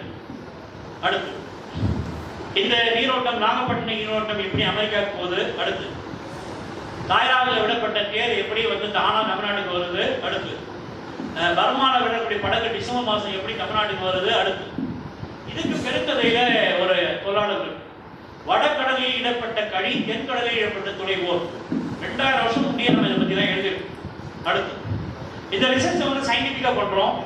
பாரசீக வளைகுடா செங்கடலுக்கு போகக்கூடிய ஆமை பாதைகள். அடுத்து ஆஸ்திரேலியால இருந்து அமெரிக்கா போகக்கூடிய ஆமை பாதைகள். அடுத்து இது ஸ்பெயின்ல இருந்து கொழும்பு இதுக்கு வெஸ்ட் இண்டீஸ்க்கு போகக்கூடிய ஆமை பாதைகள். அடுத்து கடிதத்துல இருந்து இலங்கைக்கு போகக்கூடிய ஆமை பாதைகள். அடுத்து இதான் ரொம்ப முக்கியம். ஒரு 20 வருஷம் முன்னாடி 30 வருஷம் முன்னாடி இலங்கையில தமிழர்கள் தனிச்சு விடப்பட்ட போது நம்ம அவங்களால காப்பாற்ற முடியாத சூழல் தப்ப அவங்க ஆஸ்திரேலியாவுக்கு புலம்பெயர்ந்த மீனவர்களுக்கு மட்டுமே தெரிந்த ஆமைகள், மீனவர்களுக்கு மட்டுமே தெரிந்த கடல் வழிகள். அடுத்து இது இந்தியா முழுக்கும் ஆமைகள் வர போற இடங்கள் எல்லாமே தமிழ் பெயர்ல தான். குஜராத்ல இருக்க ஓடந்தார்ல இருந்து பாம்பே ஆமையில் இருக்க ஊரான்லேருந்து கர்நாடகாவில் இருக்க பனம்பூர்லேருந்து ஒரிசாவில் இருக்க கலிங்கப்பட்டினம் வரைக்கும் எல்லா இடங்களும் தமிழ் பேரில் தான் இருக்கு. அடுத்து இந்த ஆமையை நம்ம எப்படி தான் வச்சிருக்கோம். அடுத்து இதுல ரொம்ப முக்கியம் தமிழருடைய கடல் அறிவுக்கு துணையா இருக்க வானவீரர். இன்னைக்கு கூட வெள்ளி, அதாவது இன்னைக்கு வீனஸ் தெற்குல போச்சுன்னா அந்த வருஷம் மழை வராதுன்னு நமக்கு தெரியும். முதல் வெள்ளியை பத்தி நம்ம தெரிஞ்சு வச்சிருக்கோம். எல்லா கோள்களை பத்தி, எல்லா பிரபஞ்சத்தை பத்தி, எல்லா மில்க்வே பால்வெளி மண்டலத்தை பத்தி தெரிஞ்சிருக்கோம். அதுக்கு நம்ம வானவியல் அறிவு அதுக்கு தனியாக இந்த நேரம்லாம் பத்தாது. அடுத்து இது பர்மால நவம்பர் மாசம் கார்த்திகை பூர்ணிமை அன்னைக்கு ஆமைகள் கிளம்பும். அது கிளம்புறப்ப என்ன பண்ணுவாங்கன்னா, அடுத்து இந்த மாதிரி தேக்கு மரத்தை விட்டுருவாங்க. அது கரெக்டா 40 நாள்ல தமிழ்நாட்டுக்கு வந்துடும். ஆளே இல்லாம வலவன் ஏவா வானவூர்தியை பத்தி கேள்விப்பட்டிருப்பீங்க. மாலுமி இல்லாத மர பலகைகள் இது அப்படியே வரும். இதுல என்ன பேர் எழுதிருப்பாங்கன்னா, கானா சுண்ணா போனா தானா சீனா தானா எழுதி வச்சிருப்பாங்க. இது வரதை பத்தி புறால செய்தி கொடுத்துருவாங்க. 40ஆம் நாள் நம்ம கடற்கரையில கொஞ்சம் கொஞ்சமா ஒதுக்கும். அடுத்து இந்த மாதிரி தனுஷ்கோடி பக்கத்துல அப்படியே கொஞ்சமா ஒதுக்கும். என்ன பண்ணுவாங்கன்னா, ஒதுங்குற மரக்கட்டைகளை அடுத்து யானைகளை வச்சு கொண்டு போயிடுவாங்க. இந்த பாருங்க, இப்பதான் தெரியுதுங்க தமிழர்களுடைய மிக முக்கியமா நிலத்துக்கு யானை, கடலுக்கு ஆமை. அடுத்து இதுக்கு ரொம்ப முக்கியம் சென்னையுடைய பழைய பேர். கல்வெட்டு பாத்தீங்கன்னா ஆம்பூர்ல ஒரு கல்லு கிடைச்சது. அது வந்து வேற இடத்துல தூக்கிட்டு வந்து போட்டிருக்காங்க. அந்த கல்லுல படுவூர் கோட்டத்து மேல் அடையாற்று ஆமையூர். இன்னைக்கு கூட சோழிங்கநல்லூர் போனீங்கன்னா சென்னையில படுவூர்னு ஒரு ஊர், படுவூர் கேள்வி. அந்த படுவூர் கோட்டத்து மேல் அடையாற்று ஆமையூர். சென்னையுடைய பழைய பேர் வந்து 8ஆம் நூற்றாண்டுல புலியூர் கோட்டம் வந்தது, ஆம்பூர் கோட்டம் வந்தது, கடத்தூர் கோட்டம் வந்தது. இது எல்லாமே வரலாறு வந்து மிக முக்கியமானதுங்கிறது தெளிவா தெரியுது. அடுத்து இது உலகத்திலே மிக பழமையான ஆமையோடு அமெரிக்கால பாதுகாத்து வச்சிருக்காங்க. 2வது ஆமையோட எக்ஸ்ப்ளோர் கிடைச்சது. முதல் ஆமையோடு திருச்சியில் இருக்க கல்லாங்கல். எவ்வளவு பழசு தெரியுங்களா? 9 கோடி வருஷம் பழசு. அதாவது திருச்சி வரைக்கும் கடல் இருந்த காலத்துல கிடைச்ச ஒரு ஆமையோடு. ஆனா இது என்னன்னா, ஏன் வந்து இந்தியா கொண்டு வரக்கூடாதுன்னா, ஏற்கனவே 1000 ஆமையோட சிமெண்ட் ஃபேக்டரி கொண்டு போயிட்டோம். நம்ம என்ன பண்றது? அப்ப அமெரிக்காலே பத்திரமா விட்டு வர வேண்டியது சூழல். அடுத்து இது ஆமை வடிவ படகு கொரியால இருக்கு. ஆமையுடைய படகு தூத்துக்குடியில் இருந்திருக்கு ஒரு காலத்துல. அடுத்து இதுல உழவை வந்து கடல் வழி எப்படி கொண்டு போனான்னு பாத்தீங்கன்னா, நீங்க எங்க இந்த பச்சை கலர் இருக்கோ இதெல்லாம் உழவு சார்ந்த இடம். இது எல்லாத்துலயும் தமிழருடைய தாக்கம் இருக்கு. அடுத்து தாய்லாந்து இருக்க தானிய தேவதை, குலதேவதை. ஏன்னா இது 10ஆம் நூற்றாண்டுக்கு மேல போனதால தானியம் சொல்லி வழக்கடிச்சிச்சு. அடுத்து இது மடு விலங்கி. இங்க பழையாறுன்னு ஒரு இடம் இருக்கு சிதம்பரம் பக்கத்துல. அந்த இடத்துல நெல் தண்ணியில போய் விதைப்பாங்க, பெண்கள் தான் விதைப்பாங்க. தண்ணியில போய் அறுவடை பண்ணும். இதே பழக்கம் பெரு நாட்டுல இருக்கு, இதே பழக்கம் தாய்லாந்துல இருக்கு, இதே பழக்கம் பர்மால இருக்கு. அடுத்து சீனால உழவு முறை. அடுத்து ஜப்பான்ல உழவு முறை. அடுத்து இது கொரியால இருக்க உழவு முறை. இது என்னன்னா, அரிசி எங்கிருந்து நெல் எங்க வேணா கிடைச்சிருக்கலாம். அதை ஒரு முறைப்படுத்தப்பட்ட நாகரிகமா கொண்டு போனதுல தமிழர்களுடைய பங்களிப்பு இருக்கு. அடுத்து இதுக்கு என்ன பேர் தெரியுங்களா? கொரியால வாய்க்கால். கொரியாலே வாய்க்கால். அடுத்து இது கொரியாவுடைய 80 லட்சம் பேருக்கு தெய்வமா இருக்கிற ஒரு பெண் ஈ ஹோங் செம்பவளம். இவ இதுவரைக்கும் உத்தரப்பிரதேசத்துல அயோத்தியில போனா நம்பலாமே. இப்ப தெரியுது, எங்களை மாதிரி இருக்கவங்கள ஆய்வு பண்ணி தமிழ்நாட்டில இருந்து போன ஒரு பெண், ஆய் நாட்டில இருந்து போன பெண், பாண்டிய நாட்டில இருந்து போன பெண் உறுதி பண்ணிருக்கோம். கொரியாவுக்கும் தமிழுக்கும் 6000 சொற்கள் பொதுவா இருக்கு. அம்மா, இன்னைக்கு அம்மான்ற சொல்லி என்ன பொறுத்த வரைக்கும் உலகத்திலே தெளிவா சொல்றது கொரியா மக்கள். நம்ம சொல்றது நம்ம மம்மி போயிட்டோம்ல, நமக்கு பதிலாக அவங்க கொரியன் தான் அம்மான்றாங்க, அப்பான்றாங்க தெளிவா. இப்ப கூட ஒரு 10 நாள் டிவியில் பார்த்துருப்பீங்க, இறந்து போன ஒரு குழந்தைய வச்சு வீட்டுரோகம் பண்ணியிருக்காங்க. அந்த குழந்தை அம்மான்னு சொல்லுது. பார்க்கறவங்களாம் புல்லடிச்சு போச்சு, எப்படி கொரியா குழந்தை அம்மா அம்மான்னு சொல்லுது. அடுத்து இப்ப கொரியா அறிஞர்களே ஒத்துக்கிறாங்க, கொரியாவுக்கும் தமிழுக்கும் தொடர்பு இருக்கு. கொரியாவுடைய எழுத்து சேஜோங் எழுத்துல தமிழ் நீண்ட கணக்கு நெடுங்கணக்கு இருக்கு. கொரியாவுடைய இரட்டை மிச்சினை இருக்கு. அடுத்து கொரியால குடுமி, சோளா, குமரின்ற தமிழ் பேர் உள்ள ஊர் இருக்கு. கொரியால வணங்கு முறை தமிழா இருக்கு. அடுத்து கொரியாவுடைய 1960 சியோன்ல இருந்த விட தமிழ் வீடு மாதிரி இருந்திருக்கு. அடுத்து கொரியால கிராமங்கள், சிற்றூர்கள் முழுக்க தமிழ் முறையில திருவோடு வச்சிருக்காங்க, முறம் வச்சிருக்காங்க, எல்லாம் தமிழ் முறையில் இருக்கு. அடுத்து இது கொரியாவோட 2000 வருஷம் முன்னாடி பழைய கிரீடத்துல முட்டு பவளம் இருக்கு. அடுத்து 2000 வருஷம் காதணிகள் முழுக்க தமிழ்நாட்டு காதணி. இன்னைக்கு கூட தமிழ்நாட்டுல பல சமூகம் இந்த காதணி அணியிறாங்க, ஆனா கொரியால இல்லை. அடுத்து கொரியாவோட இசையில நம்முடைய தமிழ் இசை இருக்கு, கர்நாடக இசையில தமிழ் இசை தாளிசை இருக்கு, எடுப்பு கோப்பு தாளிசை அப்படியே இருக்கு. அடுத்து இதுதான் சக்கரவள கோட்டம். பூம்புகார்ல எந்த கட்டிடம் தண்ணிக்குள்ள முழுகி இருக்கோ அந்த கட்டிடம் பெரிய அளவு. ஏன்னா இந்த தட்சிண உத்தராயணத்தை முறையா பண்ணி உலகுடைய பட்டத்தை பார்ப்பதற்காக மாதிரி வச்சிருக்காங்க. நம்ம முற்றங்கள் வந்து மிக முக்கிய பாதுகாப்பா இருந்திருக்கு. அடுத்து இது நம்முடைய பாய்மர துணியெல்லாம் அவங்க வந்து துணியா அணிஞ்சிருக்காங்க ரோமன்ல. அடுத்து இது சக்கரவடி கிழங்குக்கு பேர் குமரா. அடுத்து மொச்சக்கடிக்கு பேர் பல்லர் பீன்ஸ். அடுத்து காபிக்கு பேர் காலடி. அடுத்து கடல் பாசிக்கு பேர் கொம்பு. அடுத்து சாராயம் காய்ச்சல் முறையே உலகத்துக்கு அறிமுகம் தமிழகம். ஏன்னா சிரிக்க வேணாம், 253 ப்ராசஸ் நமக்கு தெரியும். ஏன்னா எனக்கே 70 ப்ராசஸ் தெரியும். இதே நான் இங்கிலீஷ்ல சொன்னா நீங்க வந்து பாராட்டுவீங்க. ஃபெர்மெண்டேஷன், டிஸ்டிலேஷன், ஃபார்மண்டிங் இதெல்லாம் பாராட்டுவீங்க. தமிழ்ல சொன்னா சரிங்க. இன்னைக்கு இருக்கிற தொழில்நுட்பம் எல்லாமே ஒரு மரபு சார்ந்த தொழில்நுட்பத்துடைய மீட்சி தான். 2000 வருஷம் பண்ணி தயாரிச்ச சாராயத்தை நீங்க குடிச்சீங்க, இன்னைக்கு அதே சாராயத்தை வண்டி ஓடலாம். பயோஃபியூல் ஒரு மெத்தடு. அதே சாராயத்தை நீங்க காய்ச்சி ஃபார்மண்டிங் பண்ணி அதுல வந்து வடிகட்டினா வண்டி ஓடலாம், தண்ணி செஞ்சினா குடிக்கலாம். ஆனா இப்ப நமக்கு ஒரு மரபு மீட்பு விவகாரத்துல மிக முக்கிய பங்களிப்பு நம்முடைய தொழில்சார் மரபு தான் ரொம்ப முக்கியமா இருக்கு. நெல்லிக்காய். நெல்லிக்காய் எதுக்கு தெரியுங்களா? ஔவையார் அதிகமாக கேள்விப்பட்டிருக்கீங்க. Stress lever. இன்னைக்கு அமெரிக்கன் நேவிலே அமெரிக்கா நான் போன இடத்துல தான் பார்த்துருக்கேன். என்னன்னா தோல்வி மனப்பான்மை உள்ளவன் நெல்லிக்காய் சாப்பிட்டா அவனால நல்லா இருக்கும். இதுக்குதான் அதிகமான கொடுத்துருக்காங்க. அதிகமான தன்மைக்கு தான் கொடுத்துருக்காங்க. அதே சமயத்துல இன்னைக்கு நான் அடிக்கடி பார்க்கறது 1000 மார்க் வாங்கலாம் தற்கொலை படிக்கலாம், 400 மார்க் வரலாம் தைரியமா சுத்தலாம். நிறைய சூழ்நிலைக்கு இருக்கிற தைரியம் 1000 மார்க் வாங்கி 10 சீட்ல மெடிக்கல் கிடைக்கலாம் தற்கொலை படிக்கலாம். அதுக்கு காரணம் மாணவர்கள் இல்ல, பெற்றோர்கள். பெற்றோர்கள் கொடுக்குற டார்ச்சர்ல மாணவர் தற்கொலை படிக்கலாம். அதனால தயவுசெய்து உங்கள் மகனுக்கு என்ன திறன் இருக்கிறதோ அந்த திறன் நோக்கி அவன் வளரும். அடுத்து நெல்லடிக்காக பேர் நாவாட்டின குமரா. அடுத்து தேவாங்க. மேற்கு திசை அறியுமாக்கல், திசை அறியாமாக்கல். திசை அறியுமாக்கல் தேவாங்க ரொம்ப முக்கியம். ஏன்னா மேற்கு நோக்கி உட்காரம் அதை வச்சுட்டு தான் 1024 திசைகளை தமிழர்கள் கண்டுபிடிச்சாங்க. அடுத்து புறா. கரையை கண்டுபிடிக்கிறதுக்கு புறா பூமியின் மீது அந்த பொருள் ஆராய்ச்சி பாடுவாங்க.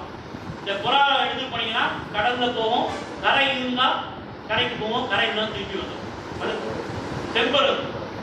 எருளத்தை பத்தி சொல்லுவோம், எரிமலை பத்தி சொல்லுவோம், எல்லாத்தையும் பத்தி கூட பூமியுடைய அசைவை நுணுக்கமா தெரிஞ்சது செம்பருது. இன்னைக்கு கூட கிராமத்துல இரும்பு பூண்டை உடைக்கிறதுக்கு செம்பருந்து முட்டைக்கு மேல இரும்பு கொண்டு வைப்பாங்க. அது சில வேர்கள் கொண்டு வந்து இரும்பு கொண்டு உடைக்கும். அந்த வேர் வந்து தண்ணிக்கு எதிர்பக்கமா போகும். அடுத்து இது எறும்பு தண்ணி. இதுதான் அழுங்குன்னு சொல்லுவாங்க. இதை வச்சுக்கிட்டா எந்த மண்ணை தோண்டுதோ அங்க தங்க எடுக்கும். அடுத்து சுரை. இன்னைக்கு சுரைக்காய் பேர்ல பலநாட்டில் இருக்கு. அடுத்து கத்தி. 5000-6000 வருஷம் கத்தி தமிழ்நாட்டில் கிடைச்சிருக்கு. அடுத்து அரையூர்ல இருக்க கல்தட்டியும் பொரியார் இருக்க கல்தட்டியும் ஒரே மாதிரி இருக்கு. அடுத்து இது இந்த பருத்திக்காக தான் ஆங்கிலேயர்கள் வந்தாங்க. இந்த பருத்தியால் தான் நம்ம எல்லாம் இங்கிலீஷ் பேசுவோம். இதே ஆங்கிலேயருக்கு பிரெஞ்சு போர்ட்ல பிரெஞ்சு ஜெயிச்சுன்னா நம்ம எல்லாம் பிரெஞ்சு பேசுவோம். அடுத்து இந்த நவரத்னங்களுக்காக மாசமா வந்து கொங்கு நாட்டில் காத்துட்டு இருக்காங்க படியூர்ல. அடுத்து இந்த மக்கள் தான் இங்கிலீஷ்காரங்க காலத்தில் அடிமையா கொண்டு போட்டாங்க. ஆனா அந்த மக்களுக்கு 2000 வருஷம் பழமையான ஒரு நாகரிகம் இருந்திருக்கு. அடுத்து இது ஜப்பான்ல இருக்கக்கூடிய டைவர்ஸ், பெண் டைவர்ஸ். நம்ம நாட்டில் புடவை கட்டிட்டு போற டைவர்ஸ் 1500 பேர் இருக்காங்க. இன்னைக்கு உலகத்திலேயே 1500 பெண்கள் கடல்ல 14 மீட்டர் ஆட்டில் கடல் பாசி எடுக்கிறது நம்ம நாட்டில் மட்டும்தான். அடுத்து இது மோக்கன். இவங்க கூட தமிழ் பேசுறாங்க, பர்மால இருக்காங்க. அடுத்து இது உலகம் முழுக்க சுனாமி தமிழ் பேர் இருக்கு, நாகமணி கென்யால. அடுத்து புலவை எழுதுதல் பல நாட்டில் இன்னைக்கும் தமிழ் முறையிலே இருக்காங்க. பிலிப்பைன்ஸ்ல ரிசியா மக்கள் தமிழ் முறையிலே, நம்ம யாருக்கும் புலவை தெரியல நினைக்கிறேன். ஆனா பிலிப்பைன்ஸ்ல ரொம்ப அழகா நம்ம முறையிலே புலவை எழுதுறாங்க. அடுத்து மெக்சிகோ தாயக்கட்டியம், மதுரை தாயக்கட்டியம் ஒரே மாதிரி இருக்கு. அடுத்து தமிழர்கள் போன இடத்துல இந்த ஆடுகள் சேவல் சண்டை இன்னைக்கு அப்படியே இருக்கு. அடுத்து தமிழர்கள் போன இடத்துல மஞ்சு விரட்டு, காலை விரட்டு அப்படியே இருக்கு. அடுத்து அடுத்து இதுக்கு பேர் என்ன தெரியுங்களா? கியூபா நாட்டில் இருக்கு. கியூபா நாட்டில் பாண்டி. நம்ம எல்லாரும் பாண்டியை மறந்துட்டோம், அவங்க பாண்டி ஆட்டம் ஆடுறாங்க. இது ஸ்பெயின்ல இருக்க மல்லாக்கோம். மல்லாக்கோம்னா மல்லர் கம்பம் ஸ்பெயின்ல அப்படியே இருக்கு. அடுத்து இது மாவோரி. நியூசிலாந்துல இருக்க ஒரு பழங்குடியில இன்னைக்கும் தக்காங்கல் ஆடுறாங்க, கல்லங்கா இன்னைக்கும் ஆடுறாங்க. சீனால கல்லங்கா ஆடுறாங்க, நம்ம இப்ப ஆடுறது. அடுத்து இது ஒபாமா மனைவி. இன்னைக்கு கூட வாரம் சனிக்கிழமை இந்த ஓப்ஸ் காட்சியோட பாண்டி ஆடுறாங்க. அது காரணம் மெனோபாஸ். 45 வயது பெண்கள் சில விளையாட்டுகளை விளையாடினால் மெனோபாஸ் தீருன்றதை நம்ம சொன்னோம், ஆனா இப்ப செய்யறாங்க. அடுத்து ஒத்தைக்கு வடூர் துரைசாமியங்கார் இங்க இருக்க பக்கத்துல வடூர்கார். வடூர் துரைசாமியங்கார் மார்க் மிஸ்ஸிங் இங்க எழுதுனப்ப யாருமே நம்பல. ஆனா நீங்க நம்ப துவங்கிருக்கேன். ஒத்தைக்கல் வழிபாடும் சுடலைமான வழிபாடும் கிறிஸ்துவத்துக்கு முன்பு இஸ்லாமுக்கு முன்னாடி அங்க இருந்திருக்கு, நடுநிலை கடல்ல. அடுத்து இது வளரி பூமராங். தமிழ் அந்த பூமராங் கூடிய காரம் நம்ம தமிழ்நாட்டில் இன்னைக்கும் இருக்கு. அடுத்து இது என்ன தெரியுங்களா? நிகழ்வுகள் யாராவது படிக்கிற பழக்கம் இருக்க கை கொடுக்க முடியுமா? 32 வகையான முத்துக்கள் பற்றி குறிப்பு. அதுல ரொம்ப முத்து கடல் சங்குல இருந்து வரக்கூடிய குவீன் காஞ்சின்னு சொல்லுவோம். அதுல இருந்து முத்து. இது உலகத்திலேயே தரமான முத்து கிடைக்கிறது கன்னியாகுமரி கடல்ல. அடுத்து இது பூக்கள் பற்றிய தரவுகள் உலகத்திலே தமிழ்நாட்டில் மட்டும்தான் இருக்கு. அது 1 மணி நேரம் பூக்கள் பூ, காலையில பூக்கள் பூ, மாலையில பூக்கள் பூ, 12 மாசத்துக்கு ஒரு அடி பூக்கள் பூ, 12 வருஷத்துக்கு ஒரு அடி பூக்கள் பூ, 1000 வருஷம் வரைக்கும் நம்ம கிட்ட தரவுகள் இருக்கு. இதுதான் ஜெர்மன்காரங்க ஓடச்சுட்டு எடுத்துட்டு போய் மும்பை வழியா மாத்துறாங்க, மலர் மருத்துவம்னு மாத்துறாங்க. அடுத்து குடிசை கட்டுமுறை இன்னைக்கும் நம்ம தான் அது திறன் வாய்ந்தவங்க. அடுத்து இது நடுக்க இந்த இளவட்ட கற்புக்கிற படகும் ஸ்பெயின்ல பாஸ்க்ன்ற ஒரு தமிழ் பழங்குடிக்கிட்ட அப்படியே இருக்கு.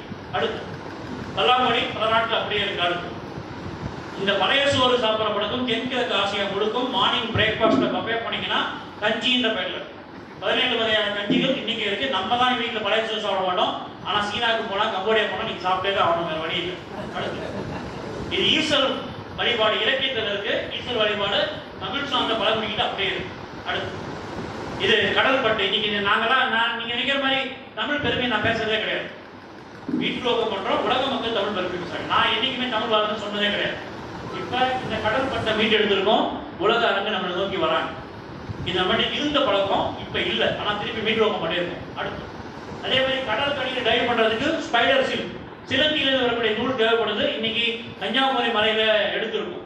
திருப்பி எல்லாமே இப்ப நமக்கு தேவை ரிசர்ச், ரிஃபார்ம், ரீஸ்ட்ரக்சரிங். ஆய்வு செய்யுங்க, அதனுடைய பரிணாம வளர்ச்சி உணருங்க, திருப்பி மீட்டுலோகம் பண்ணுங்க. அடுத்து வெட்டிவேர். இன்னைக்கு அப்படியே வெட்டிவேர் பேர்ல உலகம் முழுக்க வெட்டிவேர் இன்டர்நேஷனல் ஆர்டர் கம்பெனி பண்ணிட்டு இருக்காங்க.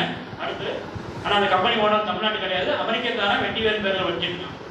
கேட்டு டிப்பு சுல்தான் தான் ராக்கெட் கண்டுபிடிச்சாரு, தவறா எழுதியிருக்காங்க. அதை கண்டுபிடிச்சது அந்த உலகத்துக்கு அறிமுகது வேலு நாச்சியார் 1780 போர்ல பயன்படுத்துறாங்க. 8 மொழி தெரிஞ்சவங்க. அடுத்து இதுதான் நம்மளுடைய மெய்யல். தயவு செய்து உணர்ச்சியில தமிழ் சொல்லாதீங்க, செயல்பாட்டில் தமிழ் சொல்லுங்க. ஓகை இருக்கு, யோகாவை சொன்னீங்க, ஓகம் படிங்க. விலங்குக்கு குணங்களை உள்வாங்கி எப்படி கரணங்களை கட்டமைச்சாங்க, வெப்பத்தை உடலில் அடக்கி அவன் எப்படி வழி தொழிலாட்ட வருவான் வருக. கப்பல்ல மட்டும் போல வழியை எப்படி கையாண்டான்னு பாருங்க. அடுத்து மிதப்பு. அடுத்து இந்த கண் வைத்த கப்பல் உலகம் முழுக்கும் தமிழருடைய அடையாளத்தை சொல்ற மாதிரி இருக்கு. அடுத்து திரிமரம். இன்னைக்கு கூட நியூஸ் தான் ஒரு பழங்குடி, தமோதின்ற ஒரு பழங்குடி. திரிமரம் 3 மரம் பயன்படுத்துறாங்க, அம்மா, அக்கா, வக்கா. ஆனா அவங்களுக்கு தெரியாது, தமிழும் தெரியாது. நாங்களாம் போய் சொல்லிக் கொடுத்தோம், இந்த மொழி தமிழ் சார்ந்த மொழி, நீங்க இன்னைக்கோ வந்தவங்க அதை அப்படியே வச்சிருக்கீங்க, நாங்க இப்ப பயன்படுத்தல. அடுத்து கடலான ஷிப். அடுத்து கப்பல். அடுத்து இந்த மாதிரி கப்பல் உலகம் முழுக்க போச்சு, உலகம் முழுக்க தமிழை விட்டுட்டு வந்திருக்கு. ஆனா அதுல வந்தவங்க வந்தாரை வாழ வைக்க தமிழமா நம்ம மாறணும், மொழி இழந்திருக்கு. இன்னைக்கு நம்ம 64 மொழிகள் தமிழ் பேசுறோம். இந்த உலக தாய்மொழி நாள்ல ஒரு தீர்மானம் வைங்க, சிந்திப்பது தமிழில் தீர்மானம் வைங்க, எழுதுவது கையெழுத்து தமிழ்ல போடுங்க. அதே சமயத்துல தமிழரோட தமிழ்ல பேசுங்க. 2 தமிழை பத்தி குட் மார்னிங் சொல்லாதீங்க, வணக்கம் சொல்லுங்க. நாங்க என்ன பண்ணோம்னா வெளிநாட்டுக்கு போறோம், இந்தியாவோட நமஸ்காரம், நாங்க இந்தியாவுடைய மொழி வணக்கம் சொல்லிட்டு இருக்கோம். எல்லா பஞ்சாபிக்காரங்களும் வணக்கம் தான் சொல்றோம். லண்டன்ல பாத்தீங்கன்னா லண்டன்ல நாங்க தொடர்ந்து பயணம் பண்றவங்க எந்த நாடுகளும் இந்தியாவுடைய மொழியை தமிழா சொல்லுன்னு சொல்லிக்கிட்டு. இப்ப எல்லா தமிழர்களும் உலகம் தமிழர்கள் இந்தியாவுடைய பழமையான மொழியை தமிழா சொல்லிக்கிட்டு வராங்க. அடுத்து சமூக 680 சமூகம் 653 சமூகம் இருந்திருக்கு. அந்த சமூகத்துல குறிப்பா வாதிரியார்னு சமூகம், தறி பண்ற சமூகம். அந்த தறியில 20 மீட்டர் நீளமுள்ள துணி, 10 மீட்டர் அகலமுள்ள துணி வச்சு 3 துணியில உலகம் முழுக்க போயிருக்கு. அடுத்து கல்நங்கூரம். அடுத்து இந்த பெல் இந்த மயிலாட துணைக்கு சொந்தமானது. இந்த பகுதியில் இருக்கிறது செய்கிற இந்த பெல்லு தான் உலகம் முழுக்க சர்ச்சில் பயன்படுத்தும். இன்னைக்கும் பாத்தீங்கன்னா பிரெஞ்சு மொழியில எழுதியிருப்பாங்க, டச்சுல எழுதியிருப்பாங்க, நடுவுல வார்ப்புல அருளப்பல் தமிழ் பேர் எழுதியிருப்பாங்க. அடுத்து இந்த நீர்மொழி கப்பல் ப்ராஜெக்ட்ல தான் அங்க இருக்கும். இன்னைக்கு குமரிக்கண்ட கண்டுபிடிக்கிறதுக்கு உணர்ச்சி மட்டும் பத்தாது, செயல்பாடு தேவை. அந்த செயல்பாடை நோக்கி தான் இளைஞர்களை நம்ம உருவாக்கிட்டு வரோம். அடுத்து இந்த பக்கம் அடுத்து கூலியா பார்த்த தமிழ் சமூகம் ஒரு காலத்துல தொழில் முதலாளியா இருந்திருக்காங்க. இன்னைக்கு ஜெனிஃபர் பேக்கரி ஒருத்தர் முதலாளி நமக்கு பத்தாது, அவர் இங்க இருக்க அத்தனை பேரும் முதலாளியா உருவாக்கும். ஏன்னா அவர் தொழில் ஈட்டா தான். இந்த மாதிரி எனக்கெல்லாம் எவ்வளவு செலவு பண்ணியிருப்பேன் எனக்கு தான் தெரியும். செலவு பண்றதுக்கான தேவைகளை நாம் முதலாளியாக தான் சம்பாதிக்க முடியுமே தவிர தொழிலாளியா எந்த காலத்தையும் சம்பாதிக்க முடியாது. அதனால தயவுசெய்து தொழில் முனைவர்களை உருவாக்குற பணியை இந்த மயிலாடுதுறை தமிழ் சங்கம் பயன்படுத்தணும். தமிழுக்கான ஒரு அங்கீகாரத்தை பெற்று தரணும். ஒரு தனித்தன்மையோட வருடம் இந்த தமிழ்நாடு அரசாங்கம் 5 லட்சம் ரூபாய் தமிழ் சங்கத்துக்கு தராங்க. அடுத்த 2 வருஷத்துல நீங்க இதை வாங்கணும். டெல்லி தமிழ் சங்கத்துக்கு கிடைச்சிருக்கு, மோனிஷ் தமிழ் சங்கம் கிடைச்சிருக்கு, அது நீங்க வாங்கணும்.